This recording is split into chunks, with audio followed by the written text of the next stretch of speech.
وداعيا إلى الله بإذنه وسراجا منيرا وبشر المؤمنين بأن لهم من الله فضلا كبيرا.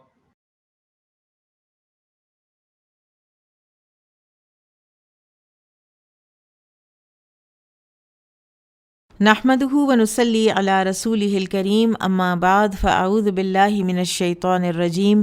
بسم الله الرحمن الرحيم رب اشرح لي صدري ويسر لي امري واحلل عقدة من لساني يفقهوا قولي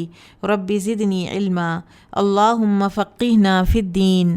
اللهم اني اسألك ایمانا لا يرتد ونعيما لا ينفد ومرافقة محمد صلی اللہ علیہ وسلم فی اعلیٰ جنت الخلد آمین یا رب العالمین۔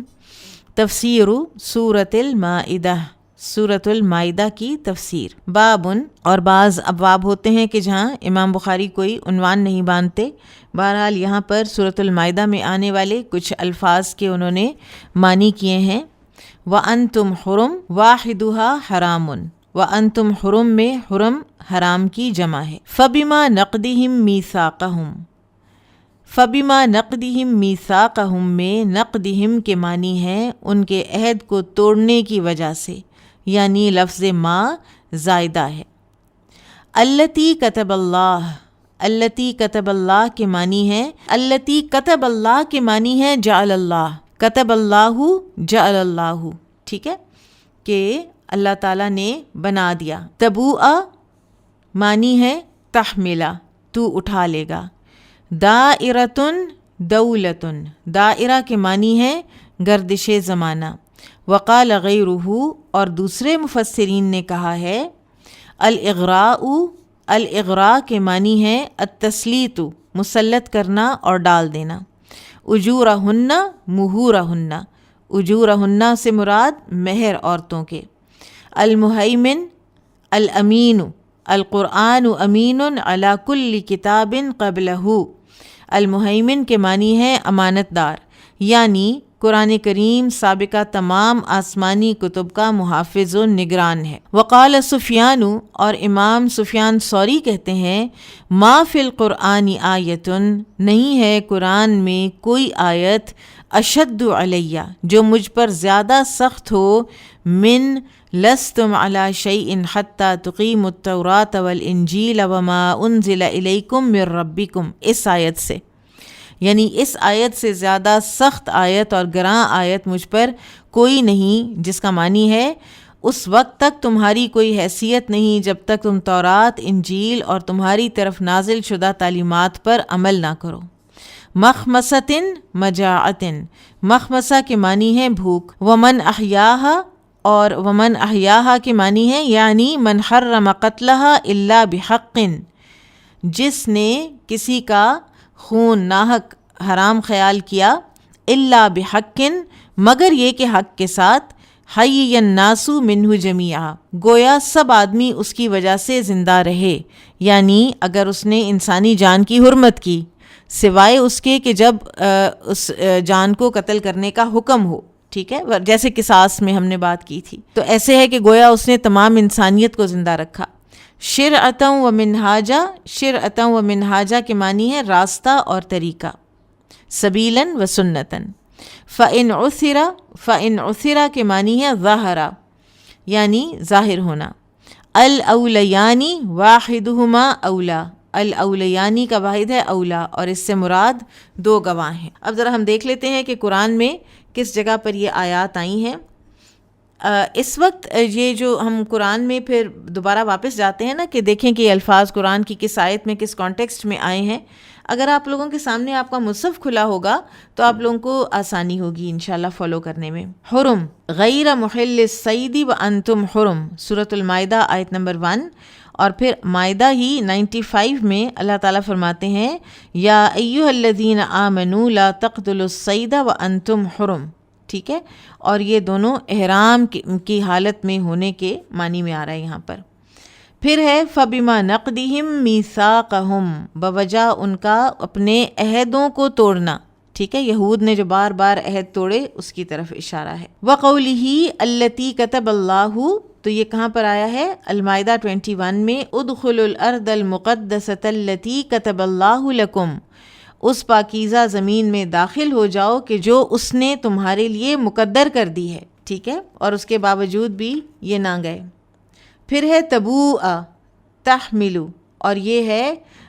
جو حابیل اور قابیل کا واقعہ ہے، انی ارید ان تبوء باسمی و اسمک، میں یہ چاہتا ہوں کہ تم میرا اور اپنا گناہ اٹھائے پھرو۔ پھر اللہ تعالیٰ کا یہ فرمانا دائرۃن، یہ ہے سورۃ المائدہ 52، فَتَرَى الَّذِينَ فِي قُلُوبِهِم مَرَضٌ يُسَارِعُونَ فِيهِمْ يَقُولُونَ نَخْشَىٰ أَن تُصِيبَنَا دَائِرَةٌ، وہ یہ چاہتے ہیں، یہ منافقین جو ہے نا، یہ چاہتے ہیں کہ مسلمانوں کو کوئی گردش زمانہ پہنچے، کوئی ان کے حالات خراب ہوں اور ہمارا گردن میں جو یہ مسلمانوں کی اطاعت کا ایک پڑ گیا ہے ایک کلادہ، وہ ہمارا نکل جائے۔ فَأَسَى اللَّهُ أَن يَأْتِيَ بِالْفَتْحِ أَوْ أَمْرٍ مِّنْ عِنْدِهِ فَيُصْبِحُوا عَلَى مَا أَسَرُّوا فِي أَنفُسِهِمْ نَادِمِينَ، اور ایونچولی ہونے کیا والا ہے کہ اللہ تعالیٰ مسلمانوں کو ایسی فتح دے یا ایسا کوئی معاملہ ان کے ساتھ درپیش آئے کہ یہ اپنی یہ جو نیگیٹو تھاٹس ہیں اسلام کے بارے میں، ان پر یہ نادم ہوں۔ پھر الاغراء، یہ لفظ المائدہ 14 سے لیا ہے۔ اچھا، یہاں پہ ایک اور چیز دیکھیے کہ پہلے جو ہے آیت نمبر 52 آ رہی ہے، بعد میں آیت 14 آ رہی ہے، تو امام بخاری جو ہیں انہوں نے آیات کی ترتیب کا کوئی رعایت نہیں رکھی ہے، ان کو جو لفظ ملا ہے وہ اس کے اندر وہ رکھتے گئے ہیں۔ فَأَغْرَيْنَا بَيْنَهُمُ الْعَدَاوَةَ وَالْبَغْضَاءَ إِلَى يَوْمِ الْقِيَامَةِ، المائدہ 14، کہ ہم نے ڈال دی، مسلط کر دی ان کے درمیان عداوت اور دشمنی قیامت کے دن تک۔ اجورہن والمحصنات من الذین اوتوا الکتاب من قبلکم اذا آتیتموہن اجورہن محسنین غیر مصافحین، المائدہ 5۔ پھر امام سفیان ثوری کا یہ فرمان کہ سب سے زیادہ جس آیت سے مجھے ایک شدت محسوس ہوتی ہے اور مجھے خوف محسوس ہوتا ہے، جو مجھ پر گراں گزرتی ہے، وہ یہ ہے کہ اللہ تعالیٰ فرماتے ہیں کہ جب تک تم تورات اور انجیل کو نافذ نہیں کرو گے اس وقت تک تم کسی چیز پر ہو ہی نہیں، یو آر نتھنگ، تمہارے دلائل غلط، تمہارا کوئی وزن اس دنیا میں نہیں نہ آخرت میں۔ تو اگر وہ لوگ جنہوں نے تورات اور انجیل کو قائم نہ کر کے یہ پایا اتنا خسارہ، تو ہم بھی تو اسی طرح ہیں، ہم بھی کچھ نہیں ہیں جب تک ہم قرآن کو قائم نہ کریں، اور جو ہماری طرف نازل ہوا، یعنی جو وحی اللہ کے رسول صلی اللہ علیہ وسلم پر ادر دین قرآن بھی نازل ہوئی، اور اگر یہ امت بھی کچھ چیزوں کو خفیف اور ہلکا سمجھے گی تو ان کا بھی وہی حال ہوگا جو بنی اسرائیل کا ہوا۔ پھر مجاعہ، یہ سورۃ المائدہ آیت نمبر 3، حرمت علیکم المیتۃ والدم ولحم الخنزیر، اور پھر فرمایا آگے چل کر فمن اضطر فی مخمصۃ غیر متجانف لإثم فإن اللہ غفور الرحیم۔ اب یہاں پر یہ جو بات ہے مخمصۃ، بھوک کی، اور ساتھ یہ فرمایا غیر متجانف لإثم، جو حرام اگر مجبور ہو گیا ہے، اتنا مجبور ہوا ہے کہ اگر وہ نہیں کھائے گا تو وہ بے ہوش ہو جائے گا، مر جائے گا، تو پھر وہ حرام بھی کھا سکتا ہے، لیکن اسم کی طرف یعنی گناہ کی طرف وہ مائل نہ ہونے والا ہو، اتنا کھائے جتنا اس کو کفایت کر جائے، ٹھیک ہے۔ اور یہ جو آیت ہے نا، یہ دراصل سورۃ البقرہ کی اس آیت کی تفسیر بھی کرتی ہے جو 173 تھی، فمن اضطر غیر باغ ولا عاد فلا اثم علیہ۔ اب یہاں پر دو چیزیں نہیں ہونی چاہیے، اگر آپ کو کبھی کوئی حرام چیز کھانی پڑ جائے اپنے آپ کو سسٹین کرنے کے لیے، تو دو چیزیں نہیں ہونی چاہیے، ایک باغی اور ایک عادی، یہ دو چیزیں نہیں ہونی چاہیے۔ باغی کون ہوگا؟ جو کھا لے گا اور پھر وہ ڈھٹائی کے ساتھ کھائے گا، اس کو ضرورت نہیں تھی، وہ مضطر نہیں بھی تھا، ٹھیک ہے، اس کی اضطراری کیفیت نہیں بھی تھی، پھر بھی اس نے کھا لیا، یا کوئی اور چیز اویلیبل تھی بھی لیکن کیونکہ اس کو یہ زیادہ پسند تھی تو اس نے کھا لیا، تو یہ ہے باغن، ٹھیک ہے۔ اور عادی کون ہوگا؟ وہ جو کھا تو لے لیکن پھر اس میں ایکسیس کرے، جتنی ضرورت ہے اس سے زیادہ کھاتا چلا جائے، تو یہ دونوں چیزیں جو ہیں یہ نہیں ہوں گی، تو پھر اضطراری کیفیت میں حرام کھانا بھی اللہ تعالیٰ نے جائز رکھا ہے۔ پھر ہے من احیاہا، یعنی من حرم قتلہا، جس نے زندہ رکھا ایک جان کو، اور یہ آیا ہے سورۃ المائدہ آیا 32 میں، ومن احیاہا فکأنما احیا الناس جمیعا، جس نے ایک انسان کو زندہ رکھا تو گویا اس نے پوری انسانیت کو زندگی دی۔ اور اس میں یہ بھی آ جاتا ہے کہ کوئی اگر ڈوب رہا ہو تو آپ اس کو بچا لیں، کوئی اگر فائر ہے کہیں پر اور آپ اس کو بچا لیتے ہیں، تو یہ بھی اسی میں آتا ہے کہ آپ نے کسی کی جان بچائی۔ پھر ہے شرعۃ و منہاجا، المائدہ 48، لکل جعلنا منکم شرعۃ و منہاجا، ٹھیک ہے۔ اور شرعۃ و منہاجا، شرعہ تو ہو گئی شریعت، ٹھیک ہے، جو کہ شریعت جو ہے جیسے توحید ہے اور اس کی مین چیزیں ہیں، جیسے نماز ہر امت میں فرض تھی، روزہ بھی فرض تھا، اسی طرح زکوٰۃ کا بھی کہا جاتا ہے وہ بھی فرض تھی، ٹھیک ہے، لیکن منہج فرق ہیں، اور ہر امت کا الگ منہج تھا۔ نبی صلی اللہ علیہ وسلم کو جو دین دیا گیا تو اس میں منہج بھی عین فطرت کے مطابق اور رہتی دنیا تک کے لیے جو پریکٹیکل منہج تھا وہ بنا دیا گیا۔ پھر المہیمن، مہیمن یہاں پر قرآن کی صفت آ رہی ہے، المائدہ 48، وَأَنزَلْنَا إِلَيْكَ الْكِتَابَ بِالْحَقِّ مُصَدِّقًا لِمَا بَيْنَ يَدَيْهِ مِنَ الْكِتَابِ وَمُهَيْمِنًا عَلَيْهِ۔ یہ قرآن جو ہے یہ مہیمن ہے، یہ امین ہے کتب سابقہ کا، اور ان کے ناسخ منسوخ ہر چیز کا فیصلہ کرنے والا اب قرآن ہے، اور ان کی اوتھینٹسٹی کو بتانے والا قرآن ہی تو بتاتا ہے کہ ہاں ایک کتاب تھی، تورات تھی جو آئی تھی موسیٰ علیہ السلام پر، انجیل تھی، زبور تھی، مختلف انبیاء کرام پر صحف آئے، صحائف آئے، قرآن ہی تو بتاتا ہے، قرآن تصدیق کرتا ہے ان کتابوں کی، لیکن قرآن ان کی تحریف کی بہرحال تصدیق نہیں کرتا۔ باب قولہ الیوم اکملت لکم دینکم واتممت علیکم نعمتی وردیت لکم الاسلام دینا، المائدہ آیت نمبر 3، آج میں نے تمہارے لیے تمہارا دین مکمل کر دیا اور تم پر اپنی نعمت پوری کر دی، اور تمہارے لیے بحیثیت دین اسلام کو پسند کر لیا۔ یہودی کہا کرتے تھے، ایک یہودی نے عمر رضی اللہ عنہ کو بھی کہا تھا کہ ایک آیت ہے قرآن میں، اگر وہ ہماری تورات میں ہوتی لَاتَّخَذْنَاهَا عِیدًا، تو ہم اس کے نزول کے دن کو عید بنا لیتے، عید کا دن بنا لیتے، یعنی سیلیبریٹ کرتے اس آیت کو، اور یہ اصل میں دلیل ہے اس آیت کی عظمت پر، اور کیونکہ اس میں دین کے مکمل ہونے کے، کمپلیٹ پرفیکٹ فیوریٹ، 3 چیزیں، کمپلیٹ پرفیکٹ فیوریٹ دین اللہ تعالیٰ کا اس آیت میں ڈکلیئر ہوا ہے۔ اور حقیقت یہ ہے کہ جس دن یہ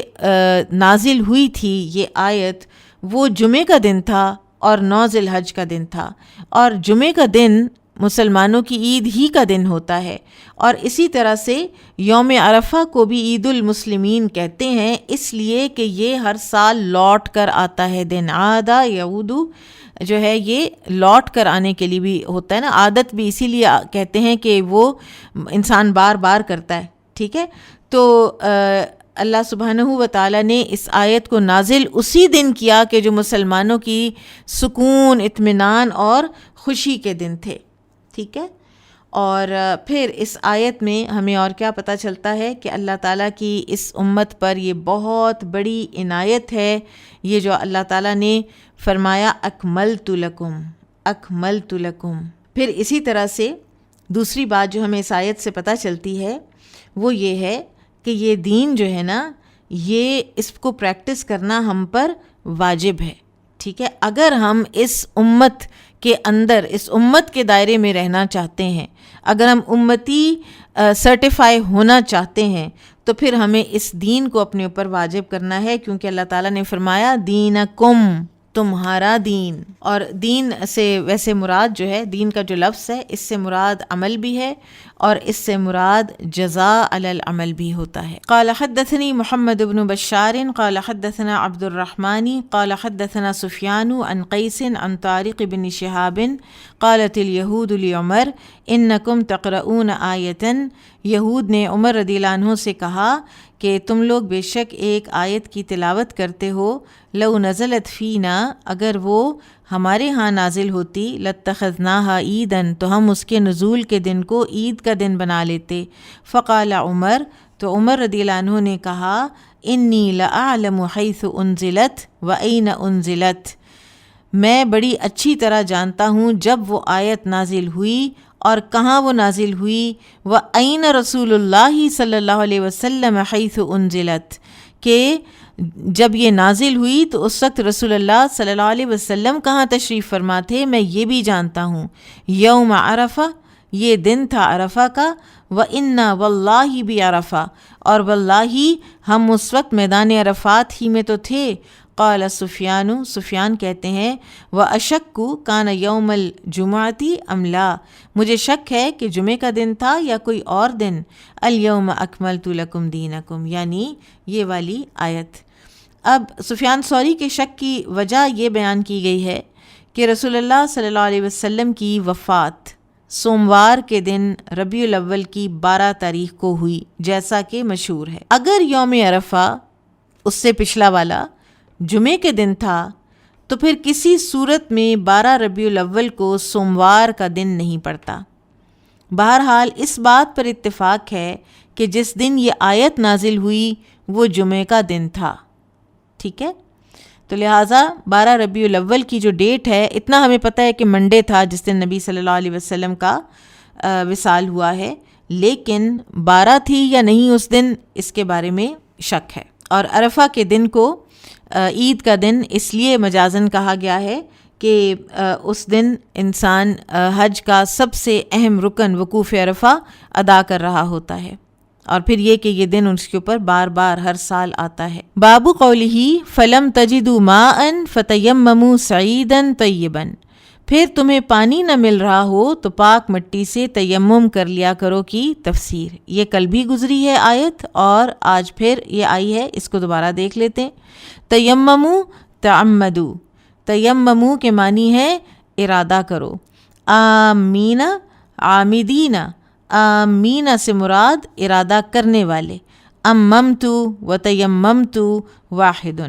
اممت اور تیممت دونوں ہم معنی ہیں. وقال ابن عباس، اور ابن عباس کہتے ہیں، لامستم، لامستم وتمسوہن واللاتی دخلتم بہن، ان تینوں کا کیا معنی ہے؟ والافضاء النکاح، کہ وہ کہتے ہیں کہ یہ جو سارے الفاظ ہیں نا، ان کے معنی نکاح یعنی جماع کے ہیں، یعنی میاں بیوی کا فزیکل ریلیشن شپ. اور مختلف آیات میں یہ الفاظ آئے ہیں، لمس، مس، دخول اور افضاء، اور اس کے ایک ہی معنی ہیں اور وہ ہیں جماع. اب جو مکمل آیت ہے وہ اس طرح سے ہے یہاں پر کہ ہاں اگر تم مریض ہو یا سفر میں ہو یا تم میں سے کوئی شخص قضائے حاجت سے آئے یا تم نے عورتوں سے ہم بستری کی ہو، پھر تمہیں پانی نہ ملے تو پاک مٹی سے کام لو، اس سے اپنے چہروں اور ہاتھوں کا مسح کر لو. اور آیت کریمہ میں انسانی مجبوریوں کے پیش نظر رخصت کا ذکر ہے، یعنی وضو کی بجائے پاک مٹی سے تیمم کر لیا جائے، اور اگر غسل کی حاجت ہے تو بھی اگر پانی نہیں تو پاک مٹی سے تیمم کیا جا سکتا ہے. ٹھیک ہے، اب سعید کا جو لفظ ہے نا، صاد عین یا دال، یہ جو زمین کی اوپر کی سطح ہے نا، وہ مٹی بھی ہو سکتی ہے، وہ پتھر بھی ہو سکتا ہے. ٹھیک ہے، یہاں تک کہ رسول اللہ صلی اللہ علیہ وسلم نے دیوار کے ساتھ بھی تیمم کیا تھا. یہ کتاب التیمم صحیح بخاری میں یہ حدیث گزر چکی ہے. ٹھیک ہے، اور زمین پر جو بھی چیز ہے اس سے تیمم ہو سکتا ہے، اس کے لیے ضروری نہیں کہ غبار پڑا ہوا ہو. اور پھر کچھ لوگوں نے کہا کہ درخت کا تنا بھی کیونکہ زمین سے نکلتا ہے تو اس سے بھی ہو سکتا ہے، لیکن راجح رائے یہ ہے کہ زمین کی اوپرلی سطح ہی کو لیا جائے گا تیمم کے لیے. اور جیسے کسی کے کپڑے ہیں تو بستر ہے تو کیا وہ اس سے تیمم کر سکتا ہے اگر اس کو مٹی نہ ملے؟ تو اس کا جواب یہ ہے کہ اگر تو اس کے اوپر کوئی گرد پڑی ہوئی ہے، آپ اس کو ذرا چھانٹتے ہیں، کچھ گرد نکلتی ہے آپ کے ہاتھوں پر، کچھ نہ کچھ لگ کے آتا ہے تو پھر تو ٹھیک ہے، لیکن ورنہ ادروائز کپڑا جو ہے وہ تیمم کرنے والی چیز نہیں ہے۔ اسی طرح سے اگر آپ کسی جانور پہ بیٹھے ہیں تو اس کی جو بیک ہے، اس کی جو پیٹھ ہے جس پہ آپ بیٹھے ہیں، تو اس پر بھی اگر غبار ہے تو وہاں سے آپ لے کے تیمم کر سکتے ہیں، لیکن ادروائز نہیں۔ اب یہ جو لامستم النساء ہے یہ کنایا ہے، اور ویسے تو لمس کا معنی بنتا ہے چھونا، لیکن یہ کنایا ہے ہسبینڈ وائف کے فزیکل ریلیشن شپ کا، جماع کا، ٹھیک ہے۔ اب یہ جو آیت کریمہ ہے نا جو ابھی ہم نے پڑھی، اس میں جو چیزیں سبب بنتی ہیں وضو کے توڑنے کا ان کا بھی ذکر ہے، اور جو چیزیں غسل کا سبب بنتی ہیں، یعنی انسان کی جو طہارت ہے وہ غسل کے بغیر پھر نہیں ہوتی، اس کا بھی ذکر ہے، ٹھیک ہے۔ دو یعنی سبب ہیں، سببین، اور اسی میں دو طہارتوں کا ذکر ہے، یعنی سببین و طہارتین، دو اسباب، ایک وضو ٹوٹنے کا اور ایک غسل کا، ٹھیک ہے۔ دوسرا طہارتین، ایک طہارت المائی اور دوسری طہارت التیمم، کہ پانی سے جو طہارہ ہے وہ تو حاصل ہوگی وضو کرنے سے، اور طہارت التیمم جو ہے وہ ہوگی اگر پانی نہ ہو یا اگر کوئی مریض ہو اور وہ پانی استعمال کرنے سے اس کا مرض بڑھ جائے گا تو پھر بھی وہ تیمم کر سکتا ہے۔ حدیث دیکھتے ہیں۔ قال حدثنا اسماعیل قال حدثني مالک عن عبد الرحمن بن القاسم عن ابیہ عن عائشہ رضی اللہ عنہا زوج النبی صلی اللہ علیہ وسلم قالت، عائشہ رضی اللہ عنہ نبی صلی اللہ علیہ وسلم کی زوجہ محترمہ فرماتی ہیں، خرجنا مع رسول اللہ صلی اللہ علیہ وسلم، ہم نکلے رسول اللہ صلی اللہ علیہ وسلم کے ساتھ، فی بعض اسفارہ، آپ کے کسی سفر میں، حتیٰ اذا کننا بالبیداء او بذات الجیش، یہاں تک کہ ہم یا بیداء یا ذات الجیش کے مقام پر پہنچے، انقطع، ٹوٹ کے گر گیا، اقدن لی، ہار میرا، فاقام رسول اللہ صلی اللہ علیہ وسلم، تو رسول اللہ صلی اللہ علیہ وسلم نے قیام کیا، آپ ٹھہر گئے، اور کیوں ٹھہر گئے؟ علی التماسہ، اس کو ڈھونڈنے کے لیے، وَأَقَامَ النَّاسُ مَعَهُ، تو لوگ بھی آپ صلی اللہ علیہ وسلم کے ساتھ ٹھہر گئے، وَلَيْسُوا عَلَى مَاءٍ، اور وہاں پر کوئی پانی نہیں تھا، لوگ کسی پانی کے چشمے وغیرہ پر نہیں ٹھہرے ہوئے تھے، وَلَيْسَ مَعَهُمْ مَاءٌ، اور لوگوں کے پاس بھی کوئی پانی نہیں تھا، فَأَتَى النَّاسُ إِلَىٰ أَبِي بَكْرٍ الصِّدِّيقِ، تو لوگ آئے ابو بکر صدیق رضی اللہ عنہ کے پاس، فقالوا، تو کہنے لگے، أَلَا تَرَىٰ مَا صَنَعَتْ عائشہ، کیا آپ نے دیکھا نہیں عائشہ نے کیا کر رکھا ہے؟ اقامت برسول اللہ صلی اللہ علیہ وسلم و بالناس، اور انہوں نے ٹھہرا رکھا ہے رسول اللہ صلی اللہ علیہ وسلم کو بھی اور لوگوں کو بھی، وَلَيْسُوا عَلَى مَاءٍ، اور پانی پہ ہم ٹھہرے ہوئے نہیں ہیں، وَلَيْسَ مَعَهُمْ مَاء، نہ ہی لوگوں کے پاس اپنا کوئی پانی ہے۔ تو اب ظاہر ہے ابو بکر رضی اللہ عنہ پریشان ہوئے کہ یہ میری بیٹی نے کیا کر رکھا ہے۔ ایک بڑی پیاری سی روایت ہے جس میں آتا ہے کہ ابو بکر رضی اللہ عنہ نے یہ بھی فرمایا تھا کہ بیٹی تم کیا کرتی ہو، تم جہاں جاتی ہو کوئی نہ کوئی تم ایسا کوئی کریٹ کر دیتی ہو سچویشن۔ تو بہرحال فجاء ابو بکرن، تو ابو بکر رضی اللہ عنہ آئے، یعنی عائشہ رضی اللہ عنہ کے پاس، ورسول اللہ صلی اللہ علیہ وسلم وادع رأسہ، اور رسول اللہ صلی اللہ علیہ وسلم رکھے ہوئے تھے اپنا سر مبارک علی فخذی، میری ران پر، قد نام، اور آپ سو رہے تھے، فقال، تو ابو بکر نے کہا رضی اللہ عنہ، حبستی رسول اللہ صلی اللہ علیہ وسلم والناس، تم نے رسول اللہ صلی اللہ علیہ وسلم کو اور باقی سب لوگوں کو یہاں روک رکھا ہے،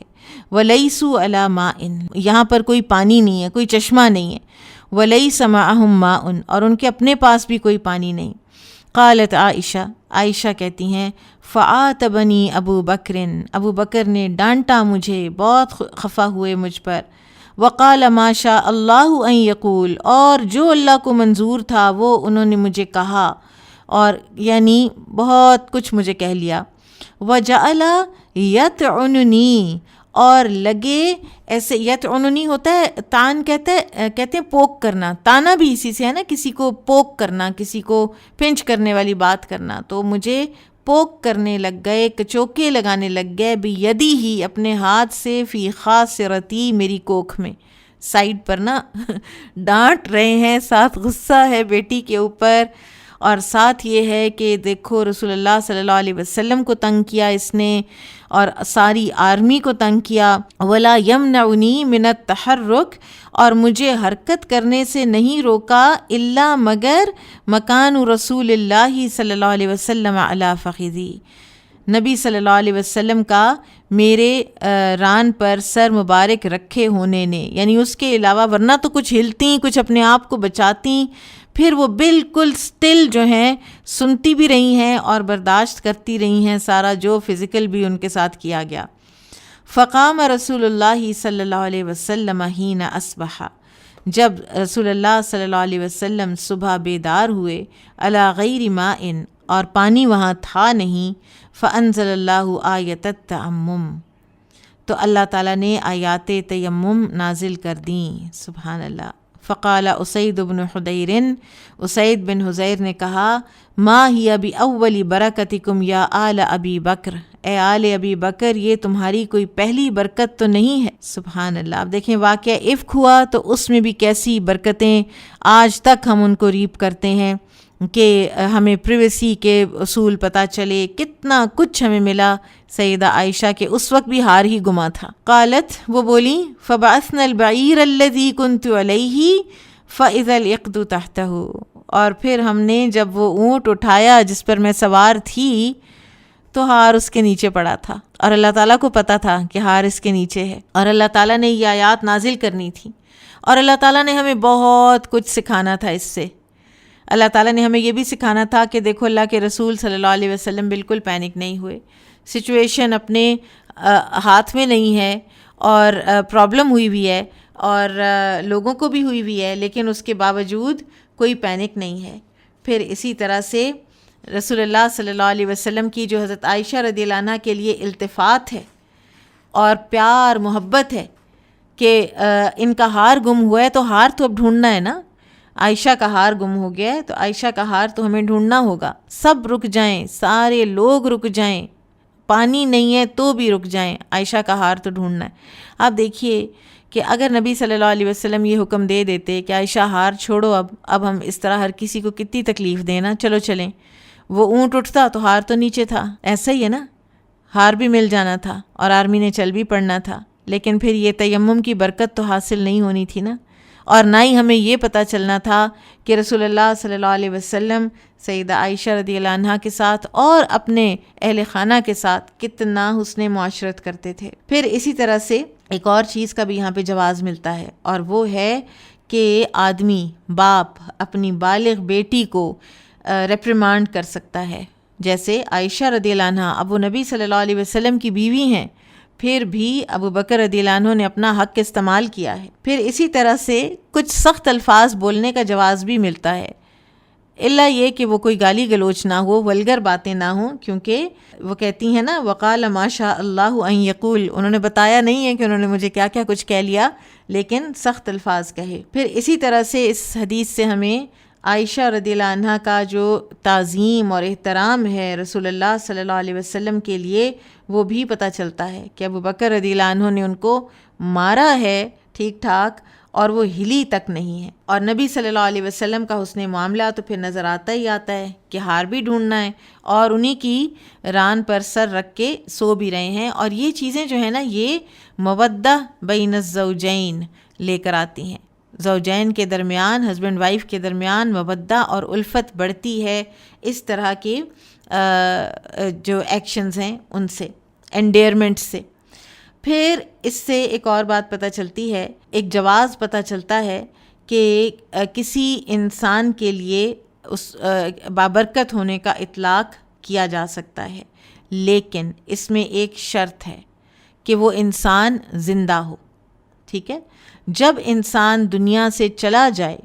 تو کسی مرے ہوئے انسان سے برکت نہیں لی جا سکتی۔ اور برکت جو ہے اس کا معنی جب کسی انسان کی طرف منسوب کیا جائے کہ فلاں انسان بابرکت ہے، ٹھیک ہے، ایک تو اللہ تعالیٰ کی اپنی ذات بابرکت ہے، تبارک الذی بیدہ الملک، قرآن بابرکت ہے، لیکن غیر نبی کسی انسان کا بابرکت ہونا کیا معنی رکھتا ہے کہ اللہ تعالیٰ اس سے فعل الخیرات کروا لیتے ہیں، اللہ تعالیٰ اس سے نیکی کے بہت سے کام اس کی قسمت میں لکھ دیتے ہیں۔ ہو سکتا ہے اس کو ایسا علم دے دیں اللہ تعالیٰ جس سے دنیا نفع اٹھائے، یا اس کو اللہ تعالیٰ مال دے دے جو اس کے ہاتھ سے نکلے اور دنیا اس مال سے نفع اٹھائے، ٹھیک ہے۔ اور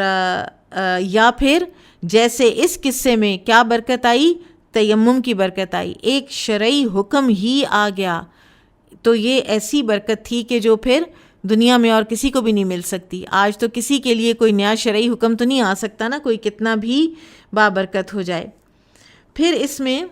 اگر کوئی یہ کہتا ہے کہ یہ بچہ جو ہے یہ فلاں انسان کی برکت سے پیدا ہوا ہے، تو یہ تو شرکی اقوال میں سے ہے۔ اگلی حدیث بھی دیکھ لیتے ہیں۔ قال حدثنا يحيى بن سليمان قال حدثني ابن وهب قال أخبرني عمرو أن عبد الرحمن بن القاسم قال حدثه عن أبيه عن عائشة رضی اللہ عنہا سقطت قلادة لي بالبيداء، میرا ہار گر گیا بیدا کے مقام پر، ونحن داخلون المدینہ، اور ہم مدینہ میں واپس آ رہے تھے، داخل ہونے والے تھے۔ فأناخ النبی صلی اللہ علیہ وسلم ونزل، تو نبی صلی اللہ علیہ وسلم نے وہیں اپنی سواری روک دی اور نیچے اترے۔ فثنى رأسه فی حجری راقدا، پھر میری گود میں اپنا سر مبارک رکھ کر سو گئے۔ اقبل ابو بکر، تو ابو بکر آئے، فلکزنی لکزتن شدیدتن، تو انہوں نے، لکز جو ہوتا ہے نا وہ ہوتا ہے سینے میں مکہ مارنا، تو انہوں نے مجھے سینے میں مکہ مارا، لکزتن شدیدتن، بڑی زور زور کے، اور وقالا، اور کہا، حبست الناس فی قلادت، ایک ہار کے لیے تم نے پورے لوگوں کو روک رکھا ہے، فبی الموت، تو میں تو ایسے تھی جیسے کوئی مرا ہوا ہوتا ہے، یعنی بے حس و حرکت بیٹھی تھی۔ کیوں؟ لمکان رسول اللہ صلی اللہ علیہ وسلم، کیونکہ رسول اللہ صلی اللہ علیہ وسلم میری گود میں سر رکھے ہوئے تھے، آپ صلی اللہ علیہ وسلم کو ڈسٹرب نہ کرنے کے لیے میں ہلی تک نہیں، وقد اوجعنی، جبکہ مجھے تکلیف بہت ہوئی تھی۔ ثم ان النبی صلی اللہ علیہ وسلم استيقظ، پھر نبی صلی اللہ علیہ وسلم بیدار ہوئے، وحضرت الصبح، اور صبح ہو گئی، فالتمس الماء فلم یوجد، تو لوگوں نے پانی کی تلاش شروع کی تو پانی کوئی نہ ملا، فنزلت، تو آیت نازل ہوئی، یا ایھا الذین آمنوا اذا قمتم الی الصلاۃ الآیہ، یعنی آخر تک یہ جو آیت تیمم ہے یہ نازل ہوئی۔ فقال اسید بن حضیر، تو اسید بن حضیر نے کہا، لقد بارک اللہ للناس فیکم یا آل ابی بکر ما انتم الا برکۃ لہم، اے آل ابی بکر، تمہاری وجہ سے اللہ تعالیٰ نے لوگوں کو برکت عطا فرمائی ہے، یقیناً تم لوگوں کے لیے خیر و برکت کا باعث ہو۔ اب آپ دیکھیں کہ ہم نے پیچھے سورہ نساء آیا 43 میں بھی تیمم کا حکم پڑھا، اور اب یہ المائدہ آیا نمبر 6 میں بھی آیا ہے۔ علامہ قرطبی کہتے ہیں کہ جو سورہ نساء کی آیت ہے وہ آیت تیمم ہے، جبکہ مائدہ والی آیت کو آیت الوضو کہا جاتا ہے، ٹھیک ہے۔ لیکن امام بخاری کے نزدیک اس سے مراد، یعنی آیت تیمم سے مراد سورۃ المائدہ ہی کی آیت ہے، اور ابن حجر نے بھی اسی کو ترجیح دی ہے، کیونکہ وضو کا حکم تو پہلے سے موجود تھا نا، ٹھیک ہے، یہ آیت الوضو نہیں کہلائی جا سکتی کیونکہ وضو کا حکم پہلے سے موجود تھا، البتہ تیمم کا حکم یہاں آیا کہ پانی کی عدم موجودگی میں کیا کیا جائے، تو اس مشکل کو آیت تیمم نے حل کیا۔ پھر اس آیت کا آغاز وضو کے حکم سے اس لیے کر دیا گیا کہ اس کی فرضیت کو، وضو کی فرضیت کو قرآن کا حصہ بنا دیا جائے، حالانکہ اس کا حکم تو پہلے سے موجود تھا، لوگوں کو وضو کرنا تو آتا تھا نا پہلے سے، بات تو اب یہاں پر جو نئی ہوئی ہے وہ تیمم ہی کی ہوئی ہے۔ اچھا، یہاں پر جو برکت کی بات ہے نا، اسید بن حضیر رضی اللہ عنہ کا جو قول ہے برکت کا، تو اس میں آپ کسی کے علم سے، اس کی نصیحت سے، اس کے ہاتھ سے کوئی خیر پھوٹتی ہے، یعنی کوئی اس کو وہ مال دیتا ہے، ٹھیک ہے، وہ کوئی فیصلے ایسے کر دیتا ہے، تو یہ چیزیں جو ہیں یہ تو بابرکت ہو سکتی ہیں۔ اس کے علاوہ کسی انسان کی کسی چیز سے برکت لینا، انگوٹھی، کپڑا، چادر، کوئی بھی چیز، اس سے برکت لینا جائز نہیں ہے۔ نبی صلی اللہ علیہ وسلم کی چیزوں سے برکت لی جا سکتی تھی، لیکن وہ ان کے زمانہ مبارک میں تھی۔ اب اس وقت دنیا میں آپ صلی اللہ علیہ وسلم کی چیزیں موجود نہیں ہیں۔ بہت سے لوگوں کا یہ خیال ہے کہ جن کی چیزوں کے بارے میں کہا بھی جاتا ہے نا، تو وہ آپ صلی اللہ علیہ وسلم کی نہیں ہیں، کیونکہ فزیکلی، بایولوجیکلی وہ چیزیں اتنا لمبا عرصہ ایگزسٹ کر ہی نہیں سکتیں، اللہ عالم، ٹھیک ہے۔ ام سلمہ رضی اللہ تعالی عنہا کے پاس ایک پیالہ تھا چاندی کا، اور اس میں انہوں نے نبی صلی اللہ علیہ وسلم کے کچھ بال رکھے ہوئے تھے۔ جب کوئی بیمار ہوتا مدینہ میں تو وہ اس کے اندر پانی ڈالتی، اور اس پانی، وہ بال جو ہیں اس میں ذرا ڈپ کرتی نا پانی کو، پھر وہ پانی جو ہے وہ مریض کو پلا دیتی، فیشفیٰ بِإِذْنِ اللہ، تو اللہ کے اذن سے، یہ صحیح بخاری کتاب اللباس میں ہے، کہ اللہ کے اذن سے اس انسان کو شفا ہو جایا کرتی تھی۔ پھر اسی طرح سے نبی صلی اللہ علیہ وسلم سے ایک صحابی نے ان کا بردہ یعنی چادر مانگ لی تھی، جو بالکل ابھی ابھی کسی خاتون نے کڑھائی کر کے دی تھی، کہ میں چاہتا ہوں کہ یہ میرا کفن بنے۔ تو یہ کیا جا سکتا ہے، لیکن نہ کسی غیر نبی سے کیا جا سکتا ہے، اور نہ ہی اس کی کسی چیز سے کیا جا سکتا ہے، ٹھیک ہے، برکت کا حصول، کیونکہ یہ چیزیں جو ہیں یہ ورنہ شرک کی طرف لے جاتی ہیں انسان کو۔ باب قولہ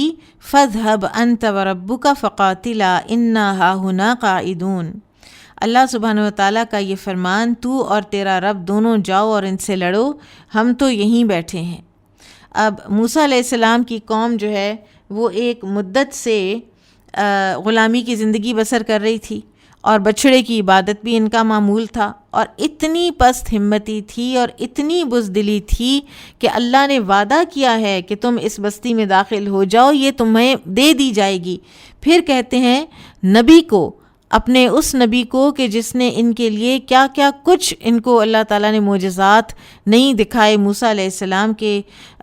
حیات طیبہ کے، اور اس کے باوجود کہنے لگے کہ تم اور تمہارا رب جا کے لڑو، ہم تو یہاں بیٹھے ہیں، تم مقابلہ کرو، سب کچھ ٹھیک ہو گیا تو پھر ہم آ جائیں گے۔ اور موسیٰ علیہ السلام بڑے ہی غمگین ہوئے تھے اور مایوس ہوئے تھے،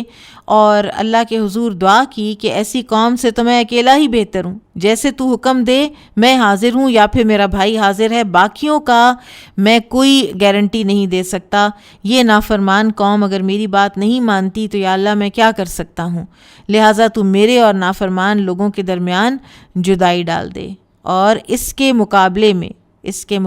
میں رسول اللہ صلی اللہ علیہ وسلم کے صحابہ کرام نے کیا کہا تھا، وہ جذبات جو ہیں وہ بدر کے موقع پر جو مقداد بن اسود رضی اللہ عنہ نے باتیں کی تھیں، وہ نچلی حدیث میں ہم پڑھتے ہیں۔ قال حدثنا ابو نعیم قال حدثنا اسرائیل عن مخارق عن طارق بن شہاب سمعت ابن مسعود رضی اللہ عنہ قال، ابن مسعود رضی اللہ عنہ سے روایت ہے، انہوں نے کہا شہدت من المقداد، میں بدر کے دن مقداد کے ساتھ تھا۔ وحدثني حمدان بن عمر قال حدثنا ابو الندر قال حدثنا الاشجعي عن سفيان عن مخارق عن طارق عن عبد الله قال المقداد يوم بدر۔ اب ایک اور جو ہے سند اس کو لے کر آئے ہیں، اور یہ میں نے آپ کو سمجھایا ہوا ہے کہ جو ہے اس کو تحویل کہتے ہیں، تحویل السند، کہ جہاں سے پھر دوبارہ ایک اور نئی سند جس تک آ رہی ہو تو پیچھے سے جا کر اس تک پھر دوبارہ اس کو لایا جاتا ہے، اور جو کامن ہوتا ہے نا اس کو مدار السند کہتے ہیں۔ یہاں مقداد ہیں کہ وہ کہتے ہیں کہ مقداد نے کہا یا رسول اللہ، اے اللہ کے رسول صلی اللہ علیہ وسلم، انا لا نقول لک، ہم نہیں کہیں گے آپ سے، کما قالت بنو اسرائیل لموسیٰ، جیسے بنی اسرائیل نے موسیٰ علیہ السلام سے کہا تھا، فاذهب انت وربک فقاتلا انا ہاہنا قاعدون، ولیکن امدی ونحن معک، لیکن یا رسول اللہ آپ چلیے ہم آپ کے ساتھ ہیں. فَكَأَنَّهُ سُرِّيَ عَنْ رسول اللہ صلی اللہ علیہ وسلم، تو پھر تو رسول اللہ صلی اللہ علیہ وسلم کے تمام خدشات دور ہو گئے اور آپ بہت خوش ہوئے. وَرَوَاهُ وَكِيعٌ عَنْ سُفْيَانَ عَنْ مُخَارِقٍ عَنْ طَارِقٍ أَنَّ الْمِقْدَادَ قَالَ ذَلِكَ لِلنَّبِيِّ صلی اللہ علیہ وسلم. عبداللہ بن مسعود ایک اور جگہ پر فرماتے ہیں کہ میں نے مقداد سے ایک ایسی بات سنی ہے کہ اگر وہ بات میری زبان سے ادا ہوتی تو میرے لیے کسی بھی چیز کے مقابلے میں زیادہ عزیز ہوتی. وہ رسول اللہ صلی اللہ علیہ وسلم کی خدمت میں حاضر ہوئے جب کہ اس وقت آپ صلی اللہ علیہ وسلم مشرکین کے خلاف بد دعا کر رہے تھے. تو انہوں نے عرض کی کہ یا رسول اللہ ہم وہ بات نہیں کہیں گے جو موسیٰ علیہ السلام کے ساتھیوں نے کہی تھی کہ جاؤ تم اور تمہارا رب جا کے جنگ کرو، بلکہ ہم آپ کے دائیں بائیں آگے اور پیچھے ہو کر لڑیں گے. اور یہ بات سن کر رسول اللہ صلی اللہ علیہ وسلم کا چہرہ مبارک چمکنے لگا اور آپ بہت خوش ہوئے. اب بات تو یہ تھی نا کہ مدینہ سے جب آپ نکلے تو آپ تو قافلے کے لیے نکلے تھے، قافلہ بحفاظت نکل گیا، کفار کے ساتھ لڑائی ٹھن گئی، ابو جہل نے لڑائی کا ارادہ ترک نہ کیا. انصار مسلمانوں کے ساتھ جو نبی صلی اللہ علیہ وسلم کے ساتھ مکہ سے آپ کو لائے تھے تو معاہدہ یہ تھا کہ مدینہ میں آپ کی حفاظت کی جائے گی. مدینہ سے باہر نکل کر جنگ کا معاہدہ انصار کے ساتھ نہیں تھا، لہٰذا نبی صلی اللہ علیہ وسلم خاموش تھے. مہاجرین نے تو لڑنا تھا، آپ صلی اللہ علیہ وسلم انصار کے انتظار میں تھے. تو پھر مقداد بن اسود رضی اللہ عنہ نے یہ بات جا کر نبی صلی اللہ علیہ وسلم سے کہی تھی. اور ایک اور روایت میں آتا ہے کہ آپ نے یہ بھی کہا تھا کہ اگر آپ بالکل غماد نامی دور دراز جگہ تک بھی ہمیں جنگ کے لیے لے جائیں گے تو بھی ہم آپ کے ساتھ چلنے اور جان و مال سے لڑنے کے لیے تیار ہیں. اور سعد بن معاذ کے بارے میں آتا ہے کہ انہوں نے بھی اس طرح کی ہی کوئی بات کی تھی. اب ایک طرف اتنی جانثاری ہے اور دوسری طرف یہود کا تکبر ہے، اور پہلو تہی ہے وقت کے نبی سے، وہ نبی کہ جو ان کے لیے کتنا کچھ کر چکا ہے، جس کی وجہ سے ان کو فرعون کی غلامی سے اللہ تعالیٰ نے نجات دی ہے. اور یہی اسی وقت پہ ہوا تھا نا جب انہوں نے یہ کہا تھا نا فَاذْهَبْ أَنْتَ وَرَبُّكَ فَقَاتِلَا إِنَّا هَاهُنَا قَاعِدُونَ. تو اس وقت پھر اللہ تعالیٰ نے فرمایا تھا کہ یہ جو سرزمین ہے فَإِنَّهَا مُحَرَّمَةٌ عَلَيْهِمْ 40 سنة، کہ اب یہ سرزمین 40 سال تک کے لیے ان پر حرام کر دی گئی ہے. یتیہون فی الارض، اب یہ اس زمین میں اسی صحرا میں سرگرداں پھریں گے. اور یہ جو مقداد بن اسد کی بات ہے اس میں پھر مزید ایک اور بھی ہے کہ یا رسول اللہ صلی اللہ علیہ وسلم اللہ کی قسم اگر آپ ہمیں سمندر میں کود جانے کو کہیں گے تو ہم سمندر میں بھی کود جائیں گے. حالانکہ اس وقت نہ ان کے پاس سمندر میں کودنے کے لیے کوئی کشتیاں تھیں، کچھ نہیں تھا، وہ تو اونٹوں پر سوار تھے، لیکن جذبہ اطاعت کا یہ تھا. اور اس طرح کے جذبات جو ہیں جب انسانوں کے اندر ہوتے ہیں، جب کسی جماعت کے اندر ہوتے ہیں تو پھر اتنے بڑے غزوہ بدر جیسے معجزے بھی رونما ہو جاتے ہیں. پھر بابن انما جزاء الذین یحاربون اللہ ورسولہ ویسعون فی الارض فسادا. اللہ تعالیٰ کا یہ فرمان، جو لوگ اللہ اور اس کے رسول سے لڑائی کرتے ہیں اور ملک میں فساد پھیلاتے ہیں، ان یقتلوا او یصلبوا الی قولہ او ینفوا من الارض. ٹھیک ہے، پوری آیت ایسے ہے، انما جزاء الذین یحاربون اللہ ورسولہ ویسعون فی الارض فسادا ان یقتلوا او یصلبوا او تقطع ایدیہم وارجلہم من خلاف او ینفوا من الارض. ٹھیک ہے، کہ جو لوگ اللہ اور اس کے رسول سے جنگ کرنے اور زمین میں فساد برپا کرنے کے لیے دوڑ دھوپ کرتے ہیں، ان کی سزا تو یہی ہے کہ انہیں اذیت کے ساتھ قتل کیا جائے یا سولی پر چڑھایا جائے یا ان کے ہاتھ پاؤں مخالف سمتوں سے کاٹ دیے جائیں یا انہیں جلا وطن کر دیا جائے. ان کے لیے یہ ذلت تو دنیا میں ہے اور آخرت میں انہیں بہت بڑا عذاب ہوگا. اب اس آیت میں اللہ اور اس کے رسول سے جنگ عام طور پر ڈکیتی اور راہزنی مراد لی جاتی ہے، لیکن امام بخاری رحمہ اللہ نے اس سے کفر اور ارتداد مراد لیا ہے. اور پھر اس میں 4 قسم کی جو سزائیں ہیں ان کا ذکر ہوا ہے. اب یہ سزائیں جو ہیں کیا یہ ورائٹی آف سزائیں ہیں کہ کس کرائم کے لیے کون سی سزا ہوگی، یا یہ تخییر ہے کہ امام جو ہے وقت کا یا قاضی وہ ان چاروں سزاؤں میں سے کسی بھی پرٹیکولر کیس کے لیے کوئی بھی سزا چن سکتا ہے. ٹھیک ہے، تو اس میں علماء کا اختلاف ہے. ٹھیک ہے، ویسے ایک رائے ہے وہ یہ ہے کہ ہر طرح کے جرم کی الگ سزا ہے جو یہاں بتائی گئی ہے. انہوں نے کہا کچھ علماء نے، جن میں امام احمد بھی ہیں، احمد بن حنبل، کہ پہلا ہے ان یقتلوا، ٹھیک ہے، کہ ان کو اچھی طرح قتل کیا جائے. ٹھیک ہے، اور یہ شدت کے ساتھ قتل کرنے کے لیے یہاں پہ جو تشدید ہے وہ آئی ہے. یہ وہ لوگ ہیں کہ جنہوں نے رازنی کی، آدمی کو قتل کیا لیکن مال نہیں لوٹا، تو ان کو تو قتل کیا جائے گا واپسی اس قتل کے بدلے میں، چاہے مقتول کے ورثاء قتل طلب کریں چاہے نہ کریں، لیکن کیونکہ اس نے سوسائٹی کا ایک سسٹم وائلیٹ کیا ہے تو عدالت اس کو ان یقتلوا کا حکم دے گی. دوسری سزا ہے او یصلبوا، یعنی وہ قتل کیے جائیں لیکن صلیب چڑھا کر، سولی چڑھا کر. تو یہ تب ہوگا جب اس نے قتل بھی کیا اور مال بھی لوٹا. پھر تیسری جو سزا ہے وہ ہے او تقطع ایدیہم وارجلہم من خلاف، ان کے ہاتھ اور پاؤں مخالف سمت سے کاٹے جائیں گے، یعنی دایاں ہاتھ اور بایاں پاؤں. ٹھیک ہے، اور یہ کاٹے جائیں گے، جو ہتھیلی کے پیچھے جو ہے وہاں سے کاٹا جائے گا ہاتھ کو، اور پاؤں کو کاٹا جاتا ہے اس طرح سے کہ ایڑی جو ہے نا اس کو باقی رکھا جاتا ہے تاکہ وہ پھر بھی چلنے کے لائق رہے، چلنے کے قابل رہے. ٹھیک ہے، یہ تیسری سزا ہے. اور یہ کب دی جائے گی؟ جب اس نے مال چھینا لیکن قتل نہیں کیا. چوتھی سزا او ینفوا من الارض، یا اس کو جلا وطن کیا جائے. جس جگہ پہ رہ کر وہ اتنا شقی القلب مجرم بنا ہے وہاں سے اس کو نکال دیا جائے. اور یہ کون ہے کہ جس نے نہ قتل کیا ہے نہ مال لوٹا ہے، لیکن وہ راستوں میں بیٹھ کے لوگوں کو ستاتا ہے، اپنی ہیبت کریٹ کرتا ہے. ٹھیک ہے، اور لوگ اس سے ڈرتے ہیں. تو ایسوں کو جو ہے نا ان ممالک سے، ان شہروں سے نکال دیا جائے. اچھا، یہ جو آخری والی ہے نا ینفوا من الارض، تو اس میں جو ہے علماء نے یہ کہا ہے کہ آپ ان کو ایک جگہ سے نکالیں گے، دوسری جگہ پہ بھیجیں گے، وہ دوسری جگہ پہ بھی وہی کام کرنے لگیں گے.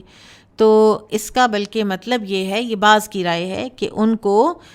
کہیں قید کر دو، بند کر دو ان کو. ینفوا من الارض سے مراد قید بعض نے لی ہے. اچھا، پھر اللہ تعالیٰ کا آگے فرمان ہے اسی آیت میں، الا الذین تابوا من قبل ان تقدروا علیہم فاعلموا ان اللہ غفور الرحیم،